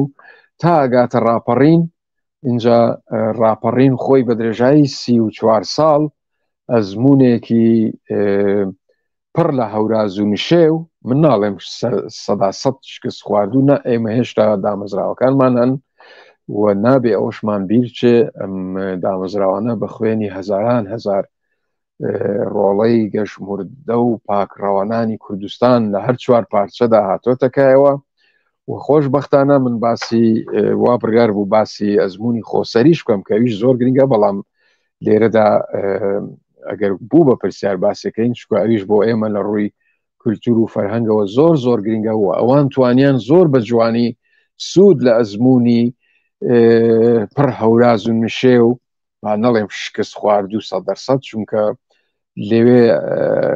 ستەم لە گەژموردەکانەکەین ستەم لە لەواناکەین کە دڵسۆزی ئەو ئەزمونەن دڵسۆزی کوردایەتی و نیشتیمان پەروەرین و هێشتا گەنج و کەس و خۆرتی زۆرمان ماون لە نیشتیماندا کە خوازیارین ئەم ئەزمونە ڕێگا ڕاستیەکەی بگرێتەوە بۆیە بەلای منەوە گرنگ بوو درود بۆ گیانی پاکی گەژموردە و گەژموردەی زیندوو کە ئەوانن کەمەندام بوون لە ڕێی خاک و نیشتیمان بنێرین کە ئەوانە پایەی هەرە گرنگی ڕاست و درست بوون و بە هەرواش ئەمێنەوە ڕەگەر قۆناغی خەبات لە چەکداریەوە لە باشوور بە تایبەت گۆڕا بۆ قۆناغێکی تری مەدەنی و ئێستا لە باکوور و ڕۆژ ئاوا و ڕۆژهەڵاتیش ئەو هەنگاوانە بە خێرایی ئەندرێن بەلای منەوە زۆر گرینگە بۆ هەمیشە بۆ ژەمێک نان خواردن لە ناو خێزان لە ناو کۆڕ و کۆبنەوەیەک لە چێشتخانەیەک تا ئەگەینە دەوڵەتی سربەخۆیی ڕاست و دروستی کوردی زادەی کوردی و کوردستانی بێ هەمیشە سوپاسگوزار بین و درود بۆ ژیانی پاشیان بنێرین چونکە ئێمە لەوانەوە تا ئێستا ماوین و دوو خاڵ لە ناو خاڵەکانی تر باسم نەکرد کە ئێمە چەند لە یەکەوە نزیک کردوینەتەوە بۆ نمونە سرودی ئەی ڕەقیب سرودەکەی پیرەمێرد سرودە نیشتیمانیەکە کە ئەویتر سرودینەتەوە یا نەورۆز بزانن ئێمە بە تایبەت نەورۆزی ئەم ساڵ لە سەرانسەری کوردستان و دنیا بە چه گوڕوتینێکەوە جێبەجێکرا بەڕێوە چوو کە ئەمە بۆ من دڵنیان بۆ هەمووان جێگەی و مای شانازیە بەڵام لەگەڵەوەشدا پێویستیەکی هەنووکەیی هاتۆتە پێش کە ئێمەی ئەدیب و هونەرمەند و ڕووناکبیران و چالاکوانان و ڕۆژنامەوانانیش کایەکانی تریش هەڵبەت ئەبێ ئەوانش پشتیوان بن بۆی بتوانین ئەزمونێکی نوێ لە ناو ئەزمموی 34 ساڵەی هەرێمی کوردستان و خۆسەری کوردستان کە ئەوانیش لە 2011 یا باشتر بڵین دوای پێکەنانی خۆسەری کە نزیک بە ساڵێک ئەکات بتوانین سوود بە یەکتر بگەینین و بە خێرایی بگەینە ئەو دەوڵەتە گەورە و گرانەی کوردستان کە ئێستا هەنگاوەکانی دەرەکەون و کولتور و فەرهەنگ بکەینەوە بە بنەما بناغا بۆ ڕەچەڵەکی مرۆڤایەتیمان کوردایەتیمان تا بتوانین سیاسەتی لەسەر بینا بکەین سێکتەرەکانی ئابووری ژیانی لەسەر بپوشێنینەوە وابزانم زۆر قسەم کرد کاک سەرکەوت سپاس نەمەتوانی بڕم لەبەرەوەی بابەتەکەت هەمووی بە دوای یەکا بوو بۆیە نەمەتوانی بڕم تا من بکۆمە لێرە شتێکەیە کاک هاوارجەم بە درێژایی ئەو مێژووی کە باسە کرد تا با بڵین ئەو ساڵانەی کە ئیتر خوێندنگە هاتە ناو شارەکانەوە تا ئەو کاتانە و من تا بیرم دێت تا بیرمە تا هەفتاکانیش ئەوە بوو پێویستیان بە مامۆستا بوو بۆ مەکتەب بۆ قوتابخانە بۆی خوێندنگە دروستکەن و پێویستیان بە مامۆستای کوردی بوو کۆمەڵێ مەلای دەوروبەر گەڕەکەکەی ئێمە لەوەی لە جێیەکانی تر هەبێت ئەو مەلایەنە هاتن کردیانن بە مامۆستا ئەنی هەر لە خوێندنگەکەی من دراوسەکانمان چەند مەلایەکە بوون بە مامۆستا لە خوێندنگاکەم اینجا من لێرە سەرنجە خەمە سەر ئەو مەسەلەیە ئەو مامۆستایانە یان مەلای ئەوسا ئایا زۆرینە لەو کەسانە بوون کە ڕۆڵیان لە ئەدەبی کوردیا هەبوو ڕۆڵی گەورە و بەرچاویان لە مێژووی کووردا هەبوو ڕۆڵی بەرچاویان لە هوشیاری ڕۆشنبیری مناڵانی کووردا هەبوو یاخو ئەوان زۆری نەبوون یان هەروەکەوەی حاجی قادری کۆیی کە ڕاونەرە نالی ڕاونەرە کۆمەڵێ مەلا وەکۆ مەلا نەخوێنەوارانەی ئێستا کە هەن کە بەداخەوە من ڕێزم بۆ هەموو باوەڕەکانەیە هەموو دینەکانەیە هەر خۆیان سوکایەتی بە دینی ئیسلامەکەن لە هەمان کاتشە ئەوان بوونەتە بربەستی گەورە لە بەردەم ئەدەب لە هەمان کاتشە ئەوە هەر ئەم جۆرە بوون کاتی خۆی نالی و مەحوی و قانع و ئیتر مەلای جەزیری و با بڵێم ئەحمەدی خانی و حاجی قادری کۆی هەر ئەم مەلا چۆرانە بوون چۆر مەبەستم وەکو نابینانی ڕێزم بۆوانێ بەڵام کۆمی کە چۆرن بەرامبەر بە قورعان بەرامبەر بە دینەکەی خۆشیان ئەمانە بوونە بربەستی گەورە لە بەردەم ڕۆشنگەری و هوشیارگەری ئەوان ئەمە ئەو مێژووە بوو کە ئەوان زۆر کاریگەریان هەبوو مەلاکانمان بۆ مەلا عەبدولکەریمی مدەڕس حەزرەتێک بووە یعنی هەموو ئەو کەسانی ترکەوەکو ئەمان کە باسێکین ئەمان مەلا بوونە و بەڵام ڕۆڵێکی بەرچاویان هەبووە لە مێژووی تەنانەت لە کەڵچەری سیاسەتی کوردیە ڕۆڵێکی بەرچاویان هەبووە بەڵام ئێستا سەیرەکەین کۆمەڵێ مەلا هەر خۆیان کافرەکەن و ڕێگریشن لە بەردەم تێکەڵبوونی کچ و کوڕ لە بەردەم هەموو کایەکانی تریش ئیتر سینەماش یەکێکە لەو کایانە کە ئێستا سینەمای کوردی کە تووشی داڕوخان بووە بینەری لێ ڕەویەت وەتەوە یا بینەری لێ ڕەنجاوە هەر ئەو مەلایەنە بەشێکی زۆری ئەو تاوانە ئەیانگرێتەوە ئەمە بەڕێستان بۆ چونتان چیە لەسەرەمە بەڵێ وڵا جارێ پێشەوە بزانین چەنێ ڕۆیشتوین بۆەوەی بزانین تێرتر قسە بکەین یان کورتیکەینەوە زۆر ڕۆیشتوین باش من پێم وایە ئەگەر ڕووسێک ئەمریکیەک ئەڵەمانیەک فەڕەنسیەک ئوسترالیەک بێتە کوردستان هەر پارچەیەکی لێکۆڵینەوە توێژینەوە لەسەر ئەدەبی کوردی بکە یەکسەر ئەچێتە سەر ئەو مەلا و زانا و دانا کوردانەی کە ئەدەبی کوردیان بناغەی ئەدەبی کوردیان داڕشت چ بە هەڵبەست نووسین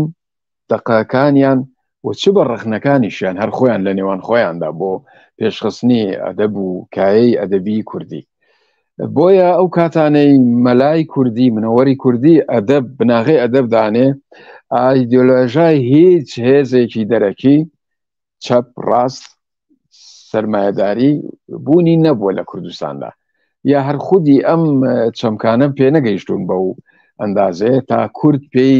کاریگەر بێ بەڵام من کاڵێم لە مەلای جززیری تا مەلا بەختیار سەردەمی مەلا بەختیار زیاتر ئایدۆلۆژیا لە ناو هێزە کوردیەکان دەرەکەوێ و هێزی کوردی لە دوای شۆڕشی ئەیلول هەرسی ئەیلول کە تاکوتەنیا بووە کورد یەک گیان و یەک گیانفیدا و هێز بووە بەڵام کاتێ ئایدۆلۆژەکان گەشاکەن هێزەکان لە یەک ئەبن بە دوو بە سێ بە چوار و پەرتەوازابن ئۆتۆماتیکی ئەم هێزانە جەماوەرەکانیشان پەرتەوازاکەن کاتێک ئەکەونە ناو ململانێ بیریان ئەچێتەوە ژێرخانی ئەدەب و فەرهەنگی کوردی چییە ئەچنە سەر ژێرخانێکی لە لم دروستکراوی ئەوان ئەگەر چەپ و مارکسیت وەربگرین ئەگەر ئەوانیش بە جۆرەها ڕەنگیان بە ماوی و بە لینین و بە ستالین و بە هەتا دوایی سیرەکەین پەرتەوازەیەک گەڕەلاوژەیەک لە ناو ئەو هێزانەدا دروستە بێ کە نمونەی کاک بەختیارم هێناوە من هەمیشار پێڵێم کاک بەختیار بەڵام ئەو ناوی پێشگری مەلای لە خۆی ناو چەندینی تریش کە نەک مەلانە بوون بەڵکو زۆر زۆر دژی مەلاکان بوون کە من پێم وایە لەوێەوە ململانەیەک دەرەکەوێت لەوێوە سیاسەتێک دەرەکەوێت کە من کللتوری سیاسیەکە لەوێوە زیاتر پێم وایە زەقە بێتە و هەرچەندە لە دوای ململانەکانی شۆڕشی ئەیلول لەوێوە ئەم سیاسەتە زەقە بێتەوە تا بە ئێستا ئاگات ئەو ژێرخانە گەورۆگرانی کە باسم کرد ئێستا زۆر بەکەمی باسی لێوەک ئێستا مەلایەک بانخوازێک سەلەفیەک ئەتوانێ بانگەشەیەک بکە ئاگر لە تۆڕەکانی کۆمەڵایەتی بەربە و هیچ شتێکی زۆر بێناوە ڕۆکیشیانی هیچ گرنگ نییە بۆ ئێمە ئێمە نین ئەوە ئێمە نین ئێمە ئەوەین کە مەلاکانمان 300 لەمەوبەر بە درێژایی ئەم 300 ڕۆڵیان بینی تۆ باسی خوێندنگەت کرد من بەڕاستی گریان لە قورگما گیر بوو چکە منیش لە ساڵی 1970 کە پۆلی یەکەمم لە قەسرێ خوێند مەلا ئەوڵای قەسرێ لەسەر تەنەکە ئێمەدا ئەنیشتین دەرسی ئاینی بێماوت یعنی ئەگەر من ئاینم خۆش ویست بێت شتێکم لەی زانی بێ لەو مەلا کوردپەروەرە زانیم ئەگەر لی دوورکەوت بێتمەوە لەو هەموو مەلا و بانخواز و هێزە سیاسیانەوەیە کە ئیسلامیان کرد بە سیاست بۆ مفا و قازانجی کورد نییە بەڵکو بۆ دەستێکی دەرەکێ لەبەرەوە تا ئایدۆلۆژە نایەتە کوردستان تا ئیسلامی بە سیاسی ناکرێت ئێمە ژێرخانێکی زۆر زۆر تونند و تۆڵ و پتەومان هەیە وەکووتم ئێستا زانکۆکانی ئێمە کتێب و پەرتووک و لێکۆڵینەوەکانی ئێمە لە ئەدەب و هونەرە هەمووی سەرچاوەکەی ئەو منەوەرە گەورانن و اینجا دەیان هونەرمەندی تر کە ئەوانیش ئەدەب و زانینی مێژووی ئەدەب هەر لەوانەوە فێرە بن هونەرمەندیان لێ دەرەچەی موزیسیان کە بۆ نمونە ماڵباتی مامۆستا ئەنوەر قەرداغی زۆربیان مەلا بوون مامۆستا ئەنوەر قەرداغی لێ دەکەوت ئاینی بوونە مەسەڵەن ئەگەر سەرمایە گوزارێکی بەڵێ ماڵباتی مەلا سەفۆ دۆربگرین کە دکتۆر عیزەدین مستفا ڕەسوول گەورە نووسەر و مێژونووسێکی گەورەی لێکۆلەرێکی گەورەی ئەدەبی مەلا عەبدولکەریم کاک فاروق خۆی لە بواری بزنسە کە هەرچەندە بە پێی توانای خۆی باەخی داوە بەو بوارە بەڵام من هەمیشە لێرەوە بە دەرفەتی شێزانم زۆر بە کورتیش بڵێم کە ئێمە نەگەیشتینەوەی سینەمای کوردی لە سەردەستی سەرمایە گوزارێکی گەورەی کورد دروست بکەین جا بە بڕوای من ئایدۆلۆژیاکانی دەرەوە هاتنە ناو کوردستانیان پەرتەوازە کرد بیری کوردی ڕەسەنیان داشۆری لە ڕەچەڵک و وەکودایان شۆری نەشیان توانین کۆپی ئەو ئایدۆلۆژیانە بکەن کە دەرکەوت بۆ قۆناغێک لە قۆناغەکان پێویستە ئێستا ئێمە زۆر لە چەپی تۆندڕەوی شۆڕژێڕی ئەو سەردەمە بینین ئێستا لە کونجی ماڵ دانیشتووە ڕەنگە سەری بچێ نوێژی نەچێت لەبەر ئەوە ڕەچەڵەکمان بەجێهێشت ئەبێ بگەڕێنەوە سەر ڕەچەڵک هاوڕێکجان بە پرسیارێکی جارێ ڕووناکخان هاوڕێ ئازیزمان بخوێنمەوە دواتریش تابانخانە و پرسیارەی بەڕێستان تۆزێ دوورە لە بابەتەکەەوە بەڵام دوای قسەی تیاکەینەوی شەرەخەمە بەرچاو ڕووناخانەڵێن دەست خۆش بۆ ئەو زانیاریانە ئەی بۆ شانۆ ئایا مێژووی شانۆکەیە کەی شانۆ هاتە کوردستان و یەکەم شانۆ نووس سینارێست یان نووسینی شانۆنامە لەلایەن کێوە بووە وەک ئەو زانیاری بیستومە ئایا ڕاستەکە حەسەنتەنیا یەکەم کەس بۆ شانۆی بە کورد ناسانوە سوپاس سپاس ڕووناکان سڵاو ڕێزم هەیە من لە ڕاستیدا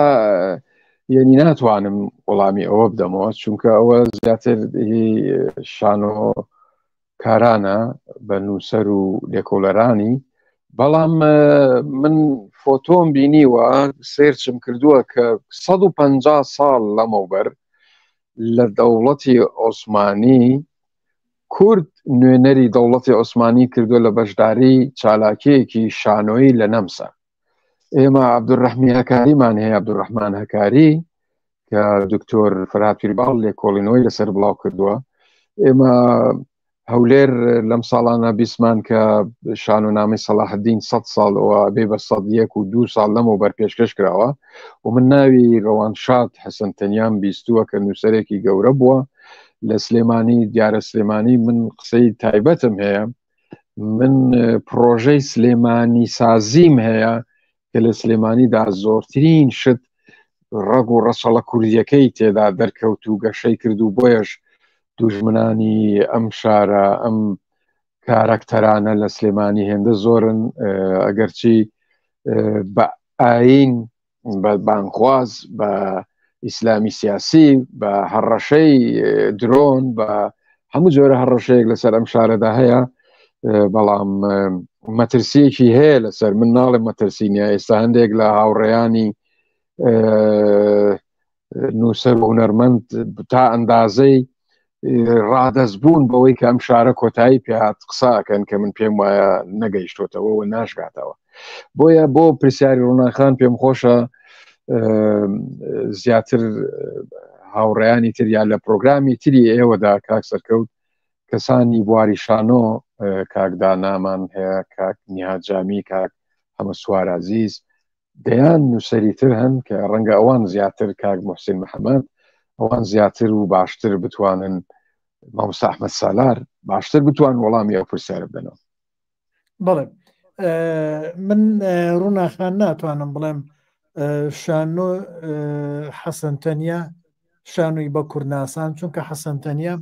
وەکو دەرهێنەرێک نەبووە وەکو ئەکتەرێکیشی کردووە نواندنی کردووە و لە هەمان کاتشە نووسینی هەبووە لەسەر مێژووی شانۆی کوردی بەڵام ئایا نازانم وەکو کتێب هەی بۆ یاننا بەس کەسانی تر هەبوونە و پێش ئەویش کەسانی تر هەبوونە ئێمە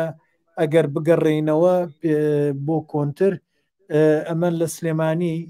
بیا لە کەرکووک یا لە کوردستانی باشوور بەڵام من ئاگاداری ڕۆژەڵات و باکوور نیم کە لەوێش ئەو بزاوتە هەبووە بزاوتی شانۆ چونکە ئەوانش هەر لەسەر شانۆی کوردی حسابن ناتوانینەواندا بڕێنین و وەکووتیشم هین هەبووە دایالۆگی شانۆیی هەبووە پێشتر با بڵین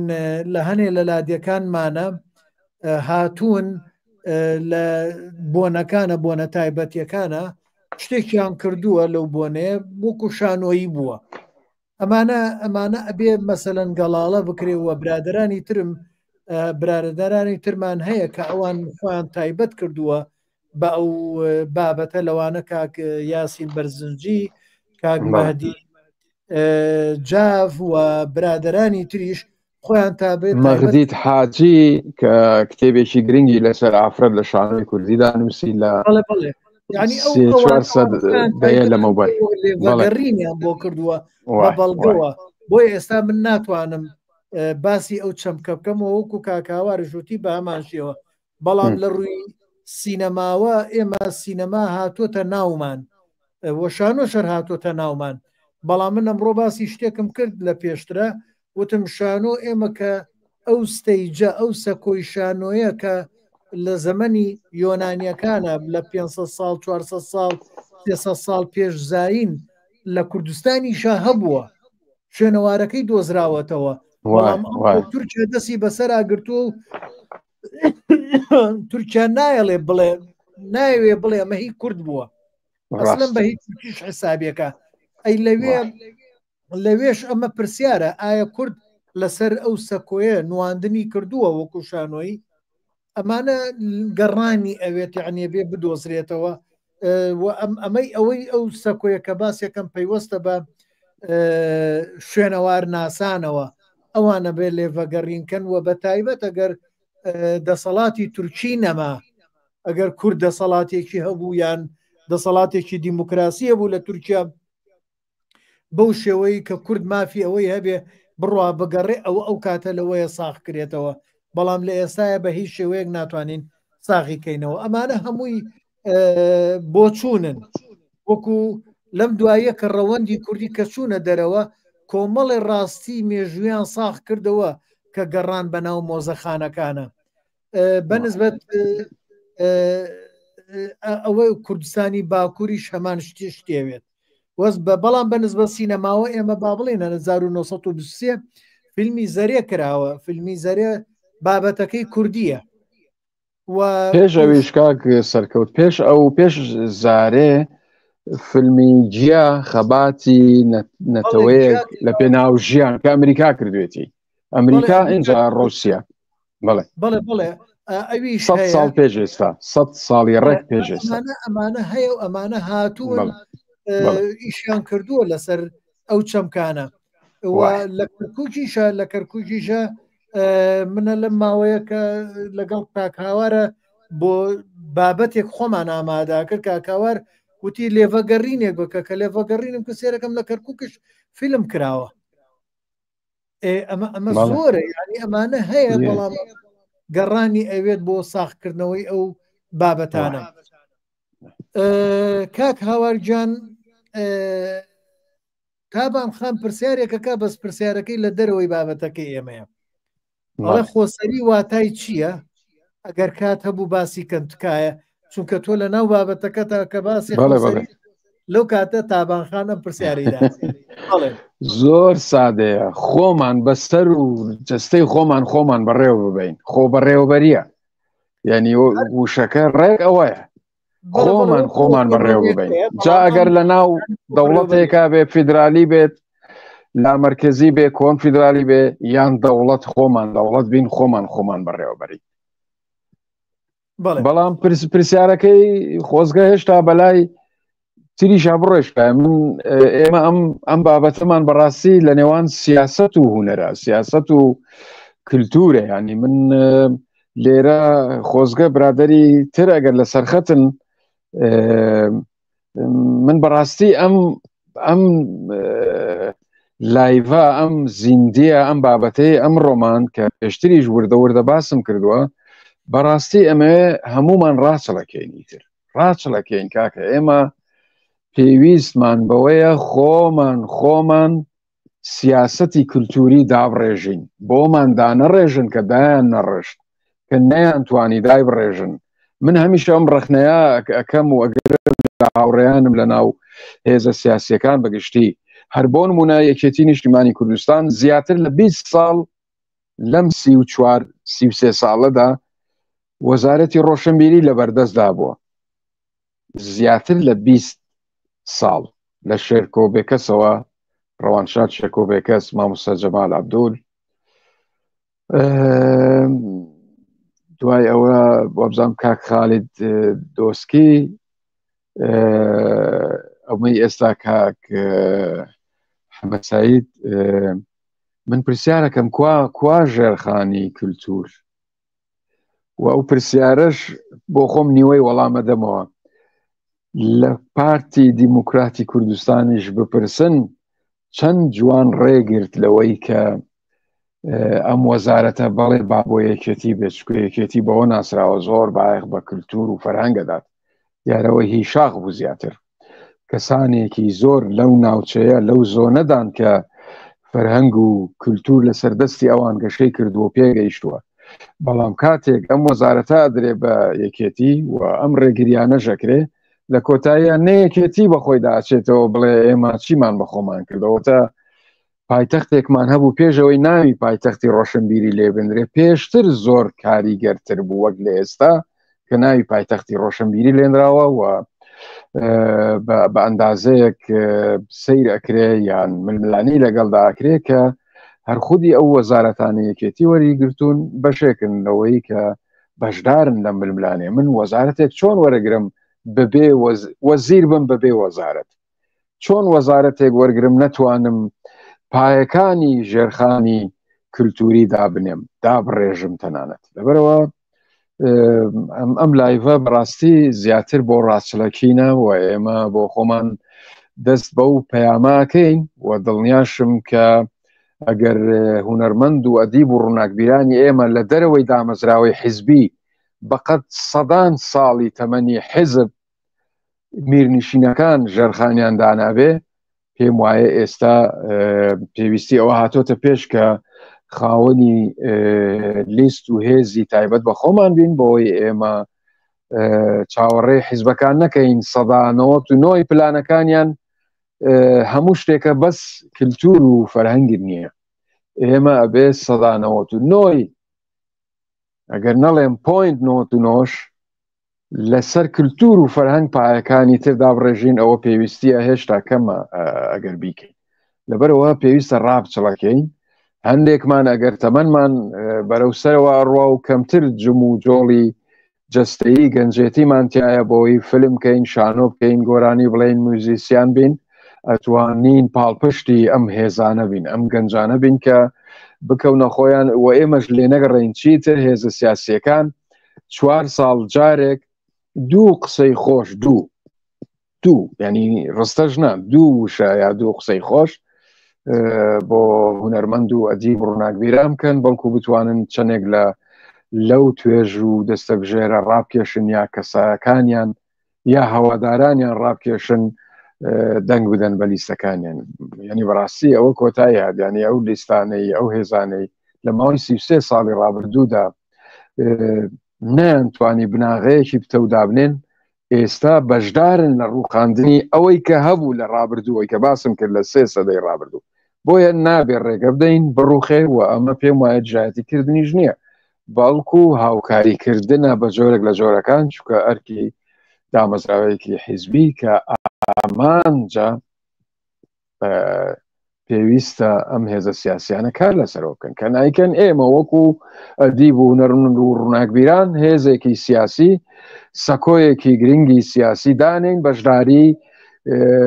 ململانی سیاسیەکەین و بەشدارە بین لە ریفۆرم خوازیە یاسا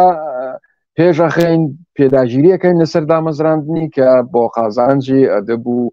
هونەر و کللتور و فەرهەنگی کوردی لە کوردستان و لە عێراقیشدا بچەسپێ و ئێمە ئەزانن کاک سەرکەوت چەندین بۆنەی هونەریمان هەیە بەڵام لە پەرلەمان بۆنن لە حکوومەت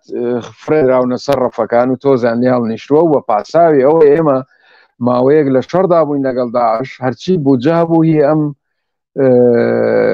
ڕەوتە گرنگە کە پێویستە لە شەڕدا ئێمە هۆشیاری زیاتر بڵاوکەین و هەمویان بڕی هەمویان خستە خزمەت شتی ترەوە بەڵێ کارە ساتەمە کاکاوار من بۆ چوون یەکەم لەسەرم قسەی ئێستای بەڕێستانەیە ئێمە هەموو جارێکەڵین دەوڵەت نین هەتا دەوڵەت نەبین زۆر لە کێشەکانمان چارەسەر ناکرێ ئەمە یەک تا ئێستا بڵین و نەڵین پێمان خۆش بێ ناخۆش بێ دوو حەزب کوردستانە بن بەڕێوە ئەمە ناوی دەوڵەت و حکوومەتیش نییە چونکە ئێستا پەرلەمانیش وەستاوە و حکوومەتیش بووە بە حکوومەتێک خۆیان هاوارەکە نەمویان نەڵێن حکوومەتێکی کار بەڕێکەر خەریکە ماکەوانێکە مەرێ حکوومەتی کار بڕێکەر لە هەموو دنیاە مانگێک دوو مانگە خێرا بڕیار ئەدات هەڵبژاردن بکرێت خەریکە تەمەنی حکوومەتی کار بەڕێکەر ئەبێت بە تەمەنی کابینەیەک کە 4 ساڵە ئەمەوە بەرەو سێ و تێپەڕێ بەڵێ اینجا لێرە کێشەکە لەمەیە مەسلەی کە دەوڵەت نەبووی دەوڵەت تەشریعی خۆی نەبوو ڕێسای خۆی نەبوو هەموو شتەکان تێکەچێت بۆ نمونە با من بەس باسی ناو یەکێتیەکەم هەموومان ئاگامان لێ بووە هەموو یەکێتیەکان ئاگایان لێ بووە خۆیان مامجەلال لە شاخ ڕەوانشاد مامجەلال لە شاخ خۆی بەرگری لە ڕەوانشاد محەممەد موکری کرد کاتێک کە سەگوەڕی نووسی ڕۆمانی سەگوەرەکان لە خوارەوە بەرەو هەر لە شاخ بەرەو ڕووی وەستانەوە مامجەلال بەرگری لێ کرد مامجەلال وەڵامی دانەوە مامجەلال ڕێگەیدا کە ئەبێ بنووسرێت ئەبێ بنووسرێت نووسەر بە ئازادی بنووسێ تۆ سێر کە لە ناو حزبێکە لە ناو حزبێکە گەر مام جەلال نەبووایە کەسەکانی تر ئەو ڕۆشنبیریە شانە خنکان. من چاوپێکەوتنێکی هەر ڕەوانشاد مام جەلالێ لەگەڵ دەستەی بەرنامەی کەشکۆڵ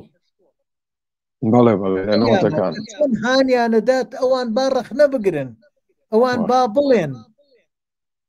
ئەمە تۆ سێرکە یعنی کەوابێ لە ناو یەکێتیە بەس بە تەنها مام جەلال بووە ئەوانەی خوارەوە ئەسڵن ڕێگریان لە کەشکۆڵ کردووە کێشیان بۆ دروست کە نێڵن بەرنامەکانیان پێشکەش کرێت ینی نێڵن با بڵێن ئەو ڕێگریکردنە با بڵێن ڕێگریکردنە لە پەیامەکانی ڕەوانشاد مام جەلال سەرکردەکەی خۆیان سکرتێرەکەی خۆیان ئەمەیەک کێشەکە کە تۆ دەوڵەت نەبوو دەوڵەت کە ڕێسایی هەبوو کەس ناتوانێت دەست بۆ شتانە بەرێ. ئێستا بۆ نمونە با من شتێکەڵم باسی ئەمریکاکەم لە کاتی بۆشی کوڕ ئابووری ئەمریکا داتەپی هەرچی کارگە بوو ئیفلاسی کرد هەڵۆشانەوە ئیتر وای لێ هات هەر زۆر کارگەی گەورە هەڵوەشایەوە کەچی ئۆباما هەموو خەمی گەورەی چی بوو ئەویت بڕۆن فریای سینەماکەون پارەی تایبەتی بۆ تەرخانکەن بان هۆڵیود نەکەوێت با تایم وارنەر و با بڵێن یونیڤەرسل ستۆدیۆ و دیزنی ئەتر ئەمانە ئەو ستۆدیانە نەکەون فستیڤاڵی ئۆسکار و سەندانس و گۆڵدن گڵۆب نەکەون بۆ چونکە ئابووری ئەوە سەرچاوی ئابوووریەکەیەتی لەگەڵەوەی سەرچاوی ئابوووریەکەیەتی سەرچاوی ڕۆشنبیری و تابووری پێنجەمە ئاسانکاریە بۆ ئەمریکا کە بچێت هەر وڵاتێکەوە داگیری بکات پێشەوە سینەما چۆ هەموو وڵاتانی دنیای داگیر کردەوەی دەوڵەت ئاوا حساب ئەبێ حساب بۆ هونەر بکات ئێمە هونەری سینەمامان ئەدەبمان ئەسڵەن ئەفلیچ کراوە کاک هاوارجان ئێستا هونەرمەندانمان بوون بە پاشکۆی ڕووداوە مێژوویەکانی حزبەکان نان لەوەیە ئەمانش چوونەتە ئەوێ لە کاتێکا هونەرمەند نابێ بە نابێ بە هونەرمەند هونەرەکەی چەند باڵا بێ ئەگەر هەڵوێستی نەبوو لە ڕووداوە تایبەتەکانی ناو میلەتەکەی و لەو هەنووکەیەکان لەو زەمانەی کە ڕووەدات ئەگەر هەڵوێستی نەبوو نابێ بە هونەرمەند هەڵوێست یەکێکە لە بنەماکانی هونەرمەند ئەو هەڵوێستە ئەبێ لە بەرەی میلەت ئاوێت نەک لە بەرەی دەسەڵات جاکاک سەرکەوتۆ ئەم پرسیارانە تۆزێ توانم بڵێم سێ چوار پرسیاری زۆر کاتی ئەوێ ینی کاتیان ئەوێ قسەیان لەسەرکەوت بەڵێ وتت ئەگەر دەوڵەتمان نەبێت بۆ قسەکەی بەڕێزان کە باسی کرد بڵێ و داوات کردی ترە بێ هونەرمەندان خۆیان لیستێکی تایبەتیان نەبێ ڕۆشنبیران لستێکی تایبەتیان نەبێبەیەکەوە لەگەڵ هونەرمەندانە چونکە بە حەقت خەریکە ئێمە ئەدەبمانە فەوتێ ئەوەتانێ پێشانگای کتێبە کرێتەوە کتێبە هوشیارگەریەکان معریفیەکان مەبەستم پاشی پاشەوە هەرتیا چوو نەکرێن بە لولەی گوڵەبە ڕۆژە لەگەڵ ڕێزمە عنی بەداخەوە هەر ئەوەتانێ سێرەکەی شانۆکان داخران هۆڵی سینەماکان داخران فستیڤاڵەکان پاشەکشیان کرد سینەمانیە من لە هەشتاکان ئاگام لێبوو 4-5 هۆڵی سینەما هەبوو ئێستا هۆڵێکەیە هەر هەموو وەکو گورگ چواردەوری خاوەنی سینەما سیروانیان ناویانێ بەس بکەوێ بۆی بیکەنە پارکی سەیارە بەداخەوە یعنی ئەمە تاوانێکی زۆر گەورەیە لە کەرکووکش بە هەمان شێوە لە هەولێرش بە هەمان شێوە لەم ڕۆژانە بیستم لە دوهۆک خۆ پیشاندان کراوە بۆی ئەو هۆڵەی سینەما کە کۆن هەبووە دانەخریانە یعنی ئەمە پێویستە ئیتر هونەرمەندان و ڕۆشنبیران خۆیان بڵێن کاکە ئێمە ئەمانەیە مافی ئەمانە شوناسی میلەتەکەمانە نابێ لە ناو بچن من پشتیوانی ئەو بیرۆکەی بەڕێستانم چونکە بەداخەوە بواە سیاسەتی کەڵچەر پارێزگاری لە ئەم هەموو شتە بکردایە کە نەی کرد ئێستا بێ کەڵچەری سیاسەتی ئێمە پارێزگاری لێ بکات کاک سەرکەوتیان باسی نەبوونی دەوڵەتت کرد هەڵبەت من لەو باوەڕەدام زۆر کەس پێی وایەوە بۆ هەندێک شت بەڵێ بەبێ دەوڵەت ناتوانین ئێمە دیبلۆماسیەت پەیوەندیەکان ئابوووریەکانمان لەگەڵ وڵاتان بە ئاسانی بکەین بەڵام بە بڕوای من بۆ هێزی نەرم بۆ کللتور و فەرهەنگ بەڕاستی ئەکرێت بە پێچوانەوە زۆر بە ئاسانی ئەکرێت بەڵام نەیان کرد یعنی هێزە سیاسیە کاریگەرەکانە گەرێکێتی و پارتی بینینە بەرچاو لە شاخ فیلمیان دروست کردووە و دەرفەتیان داوە بە هونەر بەڵام ئەو دەرفەتە لە ئێستادا وەکو جاران نییە کە ئێستا تۆ بە جۆرێک لە جۆرەکان دەوڵەتی حکوومەتت هەیە کە حکوومەت خۆی سمبولی دەوڵەتە ینی وەزارەتت هەن وەزارەتێکی تەواوت هەیە بە ناوی ڕۆشنبیری وەزارەتت هەیە بۆ گەشت و گوزار بۆ کشت و کاڵ بۆ سەرچاوەکانی سروشتی کەواتە تۆ دەوڵەتت هەیە بەڵام تەنها ڕانەگەندراوە من نمونەی هەموو جار نمونەی ئیسرائیل هێنمەوە کاک هاوار من داوای لێبوردنەکەم هەموو ئەو وەزارەتانی کە باسە کرد جەنابەت باسە کرد کشت و کاڵە ئەفلیس کراوە ڕۆشنبیری ئەفلیس کراوە کام وەزارەتی کاڵی من مەبەستم ڕێگاڵە تورقە چییە ئەوە زانی بۆ وای لێ هات باڕێک ئەوە بڵێم نمونەیەکی جوانەوە من ئێستاەکان ناڕووی هەمووی تاسەیە یعنی ئەو وەزارەتت نییە بایەق بە ڕێگاوبان بە نییە ئەزانی بۆ کاک سەرکەوت سیاست مەدارەکانی پێشوو ئەگەر بە مامجەلالەوە پێدابین ڕێزیان لە ئەدەب و هونەر و مێژووی خۆیان ئەگرت و تا توانیان دەرفەتیشیان کردەوە بۆ نان و ئازادیان فەرام کرد تا توانیان ینی چەندێک کەم و کورتی تێکە و توانیان ینی با بڵێین من هەمیشە ئەو قسەیەکەم هەر کەسێک ماڵباتێک ئێل و عەشیرەتێک حیزبێک دەوڵەتێک ڕەگ و ڕیشە و ژێرخانەکەی فەرهەنگ و کللتور بێ ئەدەب و هونەر و ڕەسەنایەتی بێت هەمیشە توند و تۆڵ و تەمەندرێژە بێت تەمەنی فیسیۆلۆژی ناڵێم تەمەنی فیزیکی ناڵێم تەمەنی ژێرخانەکەی ئەڵێن لەبە تەواوی بکەم بەپەلە باوە تاواکەم تۆ سیر کە ڕزگاری خوازی فەڵەستین تا ئەوان لە سەرەتایە هەبوون سینەمای فەڵەستینی زۆر بەهێز بوو حتا بڵێ بەهێز بوو سینەمای جوولەکە پێش ئەوەی دەوڵەت بێ هەموو دنیای تەنی بووە یعنی ئەم هۆلیۆدا ئەوان دروستیان کرد توانیان وەکو چەکێکی کاریگەر بەکار بێنن بەڵام سیرکەن ئێستا پێچەوانە بۆتەوە لەو ڕۆوە ئێستا ئیسرائیلی 50,000 ژن و ماڵ و منداڵی کوشتووە کە بەڕاستی جێگەی داخ لەبەرەوەی داشۆراویش لەو ژێرخانە داشۆرە لە بەرامبەریشدا ببوورە حەماس کە پێشتر لەقێک بوون بەشێک بوون لە فەتح و ئێستا بوون بە فەتحاوی و حەمساوی لە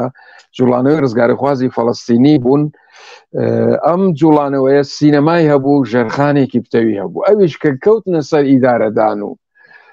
دەسەڵات و پارە و هێز ئەو ژێرخانەیان لە دەستدا ئێستا سیر کە چۆن وڵاتەکەی خۆیان بەدەستی خۆیان وێرانەکەن و نەکەن وێران و خەریکە ئەشی خەنە دەستی وڵاتیشتر با بێمە لای من پرسیارێکم هەیە پرسیارەکەی کاک ڕێبوارەمین کاڵێ هەتا هونەر و ئەدەب نەبێتە پێناسی نەتەوەیی فەرهەنگی کولتوری جیهانگیری نابێت لە بازنەیەکی لۆکاڵی چەقبەستوو دەبێت وەڵامت هەیە بۆ ئەمیان من بەڵێ وەڵا ئەگەر پرسیارەکەت نزیک نییە یان بیکە با بەڵکو بێکەوە هەوڵدەم بەڵام بەمەوە چۆنت پێ باشەواکێ من ئەم پرسیارە لە بەڕێستانەکەم و لە هەموو هونەرمەندان لە هەموو نووسەران لە هەموو ڕۆشنبیران ئەگەر مامجەلال ڕەوانشاد مامجەلال ڕەوانشاد کاک نەوشیروان ڕەوانشاد کاک ئیبراهیم ئەحمەد و با بڵێن کاک مەلا بەختیار وەکەی کە ئەمانە هەموو نووسەری گەورن باسی سیاسەتیان فڕێدەمە دەرەوە هەموو نووسەری گەورن هەموو توانایەکی باڵای نووسینیان نەبوو نەچوونایەتە ناو سیاست خەریکی ئەدەب بوونایە خەریکی نووسین بوونایە لەم بوارەیە ئەو شۆڕشەیان دروست ناکرد کە ئێستا نێڵن سیاسیەکان ئاوا بمانکەن بە پاشکۆ؟ پرسیارەکەی تۆش زۆر گرنگە کاک سەرکەوت، ئەوەی کاگە ڕێبواریش بە هەمان شێوە. ئێمە بۆ وەبەرهێنانی فەرهەنگ کولتوری خۆمان ئەگەر هونەر ئەوە ڕەوانشاد فەلەکەی دنکاکەی شەڵێم و کەسانی کەشانی لا ناو حزبەکانی تریش ببورە مەسەلەن مامۆستا عەبدوڵڵا حەسەنزادە و کەسانی تریشەیە قاسملوو ڕەوانشاد قاسملوو بەڵێ زۆرن ئەوانەی سەرەتا هونەرمەند بوون یا لە ئەدیب بوون چوونەتە ناو سیاسەت یا لە سیاسەت وازیان هێناوە پەشیمان بوونەتەوە و هاتوونەتەوە سەر واری خۆیان یا درەنگ کەوتون و لە شوێنێک کۆتایان هاتووە. بڵێ زۆرن لە ئەزمموی ئێمەدا هەنی دنیایشدا زۆرن کە بۆیە من ئەڵێم ینی چ شەرمەیەکی تیانی ئەگەر هونەرمەند و ئەدیبان لیستێک دروستکەن وەکوتم بەرگری لەم کللتور و فەرهەنگ بکەن نەک لە خۆمان. ئێمە من خۆم من تۆ ئەگەر بمانەوێت لە ناو هێزێکی سیاسی بۆ بەرژەوەندی زۆر تایبەتی خۆمان ئیش بکەین وەڵا پێم وایە دوای ئەم لایڤە ئەتوانین دەست پێ بکەین و زۆریش بە باشی ئەتوانین ژیانێکی شاهانە بژین. بەڕاستی پێ بڵێم بێمەوە سەر پرسیارەکە ئەوەی کاک ڕێبوار وتی بۆ نمونە ئێستا ئێمە چۆن وەبەرهێنان لەو فەرهەنگ و کللتورەدا بکەین کە هەمانە کە ئەڵێین دامەزراوە پێویستیە. ئێستا ئێمە لە کوردستاندا چەندین پەیمانگای هونەرە جوانەکانمان هەن ئەمە دامەزراون سیستمن توێژینەوەکەن لێکۆڵینەوەکەن پەروەردەیان ئەکرێت ڕاهێنانی تیاکرێت دوو کۆلیژی گەورە و گرانمان هەن لە سلێمانی و هەولێر بەشی سینەمامان هەن لە هەولێر و لە سلێمانی. ئەی باشە بەشی ئەم ئەرکی ئەمانە چییە؟ تۆ بەشێک ئەەکەیتەوە کە لە بنەڕەتدا فەرهەنگ و کولتورت نەبێ خۆی ئمە سۆماڵ نین کە سۆماڵ بەشی خۆی ئەدەب و هونەر و فەرهەنگ و کولتور و خۆی هەیە. هەرچەندە قسەیەکێ با ئەوەش بڵێم ژەنەراڵێکی ئەمریکیە لێ ئەپرسن بۆچی لە سۆماڵ نەتانتوانی بمێنەوە خۆتان جێگیر بکەن پایەکانتان قایم بکەن ئەڵێ لەبەرەوەی ڕۆشنبیریتان نەبوو. یعنی ڕۆشنبیر تەمەنەوە بە دڵنیاییەوە ڕەنگە گورزێک بێ لە هەر یەکێکمان بۆ شەندرێت ئەم قسەیە چونکە ڕۆشنبیر ئەشێ هەڵبخەڵەتەندرێ ئەشێ بەلای شتە تایبەتەکانی خۆیدا بڕوا و وازدا پەیام و بایەخەکەی خۆی بێنێ. بەڵام لە ڕاستیدا وانە ئێمە باسی ئەم سێ سەدەیەمان کرد زۆر بە خێرایی. ئێمە ئەم هەموو گەورە منەوەرانەمان هەن لە مێژوودا بە ئاینزا و بە هونەرمەند و ئەدیب و ڕناکبیر و لە ناویشاندا سیاسەکانیش کە ینی بە بڕای من یەکێ بیستایە بوو بێ بە سیاسی ئەوە ئەم ژێرخانە بخوێنێ اینجا ئەتوانێت سیاست بکە اینجا سیاست بخوێنێتەوە. بۆیە ئێمە فەرهەنگ و ژێرخانەکەمان هەیە ئێمە سەرخانەکەمان دەست لێ بەرداوە. وەکو جەنابەت ینی پرسیاری ئەوەت کرد کە چۆن بتوانین ئەو فەرهەنگە گەشە پێ بدەین. وڵای نازانم بە تایبەت کاک سەرکەوت پرسیارەکەی تۆ بە تایبەت ئەگەر بە پەلە پێم بڵێ چکە بەلای منەوە زۆر گرنگ بوو باسم لەو زاتانە کرد کە نووسری گەورە بەڵێ گەورە بوونانی بۆ نمونە با دوور نەڕێن یاشار کەمال بە تەنها خۆی شۆڕشێکی گەورەی کرد بە زمانی تورکی بەڵام شوناسی میلەتی کوردی بە گیان ناسان یەڵمازگۆنای بە هەمان شێوە با دوور نەڕێن وەکو مۆسیقا مستەبای میرزادە مامۆستا ئەنوەر قەرەداغی ئەمانە بە پەنجەکانی دەستیان یعنی شوناسی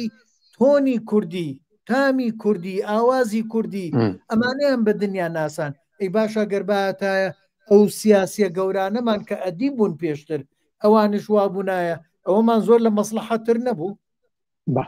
جا ئەو قسەی جەنابەت هەیە ئێستا ڕامەکێشێ بۆ ئەو مشرومڕێی لەم ماوەیەدا لە بینی لە نێوان سەلاحدین کەسێکی باش بووە یا خراپ بووە یوسف زێدان پیاوێکی تووڕەهاتە یان ڕووناکبیرێکی گەورەیە. ئێمە ئەوەشمان بیر نەچێ ئێمەی کورد لە ڕابردوودا لە قۆناغێک لە قۆناغەکانی دروستکردنی دەوڵەتانی نەتەوەیی لە ناوچەکەدا کە کوردیان دابش کرد کورد نەیتوانی چیتر بە زمانی خۆی ڕێگە پێدراو نەبوو. بەڵام ئەو دەستە و پۆلە گەورە و گرانانەی کە بە زمانی تووکی و عەرەبی و فارسی ناتن دابنیشن و سەری خۆیان هەڵبگرن، بەڵکو خزمەتی کللتوری ئەوانیشیان کرد و هی خۆشیان تا ئەندازەیەک لەگەڵ تێکەڵ چێشکش بۆی بتوانن بەردەوام بن لە پەنای باسێکی چیرۆکێکی نەتەوەی سەردەست، چیرۆکێکی نەتەوەی ژێردەستی خۆشی باس بکات. دەیان و سەدان نمونەی لەم جۆرەشمان هەن. یعنی بە بڕوای من جێی شانازیە من کاتێک کە ئەحمەد بەدرخان ئەبینم کە ماڵباتی ئەوان ڕاون ڕاون میرنشینەکەیان تەفروت و ناکرا و ئەوەی کوژراوە، ئەوەی دوورخرایەوە، ئەوەی دەست بەسەر کرا، ئەوەی تر لە دەرەوە هەناسەیەشی تیابوو بۆ کوردی کە ڕۆژنامەیان دەرکرد، بەڵام دوایەوە ئەو هەناسەیەش نەما، ئینگلیز دێت، جارێکی تر ئەو قەڵەم ڕەویە لە دەستی کوردێتە دەرەوە لە میسر، جارێکی تر دژمنە گەورەکانمان دێنەوە لێ ناگەڕێن کورد ببێتەوە بە بگەڕێتەوە بۆ ئەس ڕەگ و ڕەچەڵەکی خۆی. سەیرەکەین ئەحمەد بەدرخان خزمەتێکی هێندە گەورەی سینەمای بەتایبەتی میوزیکالی میسری کردووە، 27 فیلمی دروست کردووە لەگەڵ گەورە گۆرانی بێژانی وەک کەلسوم و فەرید ئەترەش و ئەسمەهان و سەید دەروێش و هەتا دوای. لەبەرەوە ئەوەش مێژوویەکی شانازیە بۆ ئێمە، بەڵام ئێمە ئیتر بەس نییە، کاتیەوە نات ئێمە خۆمان بین. ئێمە ئێستا لەگەڵ حکومڕانیەکی کوردیدا ئایا بکەوینە دوژمنایەتی یان ڕکابەری باشترە؟ هەڵبەت ڕکابەریەکەین، کێبرکەیەکەین بۆ ئەوەی ببینەوە بە خۆمان و ئەوانیش خەباتی خۆیان کردو و لە شوێنێک چەقیان بەستۆ چیتر ناتوانن و ئێستا کە دەستیشی بۆ بن، هەست پێەکەم ماوەیەکە کە دەستی بۆ بن، ینی شێوەیەکی چۆنەڵی ڕازیکردنە بناغەی نییە، بناغا، ینی لەبەرەوە دەرکەوت ئەم ئەرکە نابێ ئێمە شەرمن بین. من ئەزانم هونەرمەند و ئەدیب هونەر و ئەدەبەکەی زۆر زۆر گەورەترە خۆی وابەستە بکە بە ئایدۆلۆژیاک، بەڵام من پێم وایە ئەم جۆرە لە بیرکردنەوەی کە دەستمان داوەتێ بەڕاستی وابەستە بوون نییە بە ئایدۆلۆژیا، وابەستە بوونە بە ڕەگ و ڕەچەڵک کە فەرهەنگ و کللتوری کوردی خۆکردیە. من بەوە گەیشتوم ئێمە ئەم ڕەچەڵەکە بێنینەوە ئەگەر لە قاڵبی حیزبایە، لە تیپێکی مۆسیقایە، لە گروپێکی سینەماییە، شانۆییە، هیچ ناچێتە قاڵبی ئایدۆلۆژیا. ئێمە ڕەگ و ڕەچەڵکی خۆمان لە ڕێگای فەرهەنگ و کللتورەوە باەخ پێدەین و بەرهێنانی تیاکەین، وەکو پرسیارەکەی کاگرێبوار لە ناوچەیەوە ئەیگەینێنە ناو هەرێمایەتی و جیهان و چەندین نمونەشمان هەن لەو بارەوە. یعنی ئەلمازگونا یەکێک بۆ لەو هونەرماندەیە نانی لە لادەیەکی کوێرە لادەیەکی با بڵێین کوردستانە لەدایک بووە، مناڵێک ڕق و تەق و برسی هەتا خوێندنیشی بە تەواوی بۆ تەواو نەکرا لە برسان، لە نەبوونی، لە نەداری، هەجۆرها ئیشی کرد، بەڵام ئەو کەڵا هونەرمەند و ئەو لێڤەگەڕی لێ دەرکەوت نەک سینەمای کوردی دۆزی میلەتێکیشی لە ناوچەی جوگرافیایەکی داخراوی داسەپێنرا و بردە ناوچەکانی دەوروبەر و هەموو دنیا. لەبەرەوە من پێم وایە تاکە شتێک کە ئێمە ئەکاتەوە بە ڕەگ و ڕەچەڵک ئەو فەرهەنگ و کللتورەیە و دەبێ ئەو فەرهەنگ و کللتورە من ئێستا تا ئەندازەیەکی باش لە پەکەکە ڕازیم کە توانویەتی و بەرهێنانی تێدا بکە. لە کوردەکانی ڕۆژئاوا ڕازیم تا ڕادێک، ناڵێم زۆر، بەڵام لە ئێمە لێرە باشتر، ئێرەش قۆناغی لە قۆناغەکان زۆر باشێنە، بەڵام دەستی لێبەردا و ئەم دەست لێبەردانش هەتاوەکو ئەدیب و هونەرمەند شەرمنانە ڕێز لە هێزە سیاسیەکان و کەسایەتیەکان بگرن کە پێشتروانە بوو، ناتوانین ئێمە ئەدەب و هونەری خۆمان پێشخین و وەکو ژیانیش ناتوانین لەسەر ئەدەب و هونەر و ڕناکبیری خۆمان بۆ بەرهێنان بکەین و بژین. ناتوانین کاکە، ناتوانین. تۆ پەرتووکێک چاپەکەی ناتوانی بیگەینی، لەبەرەوە ئەبێ کاتمان زۆر تێپەڕات. بەڵێ بابەتەکە هەر ئێوێ تا بڕۆین بەڵێ مەبەست گەیشت، بەڵام پێم حەزەکەم لە کۆتادا ئەگەر شتێکت هەیە بفەرموویت بۆی باسی بکەیت و کۆتایی بە بەرنامەکە بێنی. زۆر باشە. من بە خێرایی ئەڵێم بینیتان زۆر بەپەلا لە نیو کاتژمێر 40 خولەکێکە 3 سەدە دەرکەوت ئەدەب و هونەر ڕەگ و ڕەچەڵەکە. لەسەر ئەم ڕەگ و ڕەچەڵەکە بڕۆ سیاست بکە، بڕۆ بەرگری لە سێکتەرەکانی تری ژیان و مافی ژنان و مافی نەتەوەکان و پێکاتەکان بکە، بڕۆ لەسەر ئەم ڕەگ و ڕەچەڵەکە وەبەرهێنانی زیاتری تێدا بکە لە ناوخۆ بەشی خۆی و زیاتریش بۆ ناوچەکە و جیهان هەناردە بکە. ئێمە هەتا ئێستا درامای فارسی و تورکی و کۆری و هیندی و هەتا دوایی هاورداکەین بەبێ ئەوەی توانی بێتمان لە ناوەوە بەشی خۆمان بەرهەم بێنین و بیگەینە دەرەوە. ئەمە شەرمە، بەڕاستی شەرمە. من دواپەیامەکەم ئەوەیە کاکە ئەمانە بەبن بەس گەیشتن لەوەی کە فەرهەنگ و کولتور گەشە پێ بدەن. ئێمە من لەگەڵ کۆمەڵێک لە هاوڕێکانمان دەست ئەدەینە ئەم بەردە گەورە پێش ئەوەی کەسانێک بڵێن ئەم بەردە گەورە ناهاوێژرێت، ئەم بەردە ورد وردەکەین و یەک یەک ئەی هاوێژین و سەرێخین. بۆیە شەرم مەکەن ئەدیب و هونەرمەند و ڕووناکبیران، ئەوانەی گەنجن تازە پێگەن، ئەوانەی ژێرخانێکی گەورە و گرانیان دانا لە ماڵەکانیان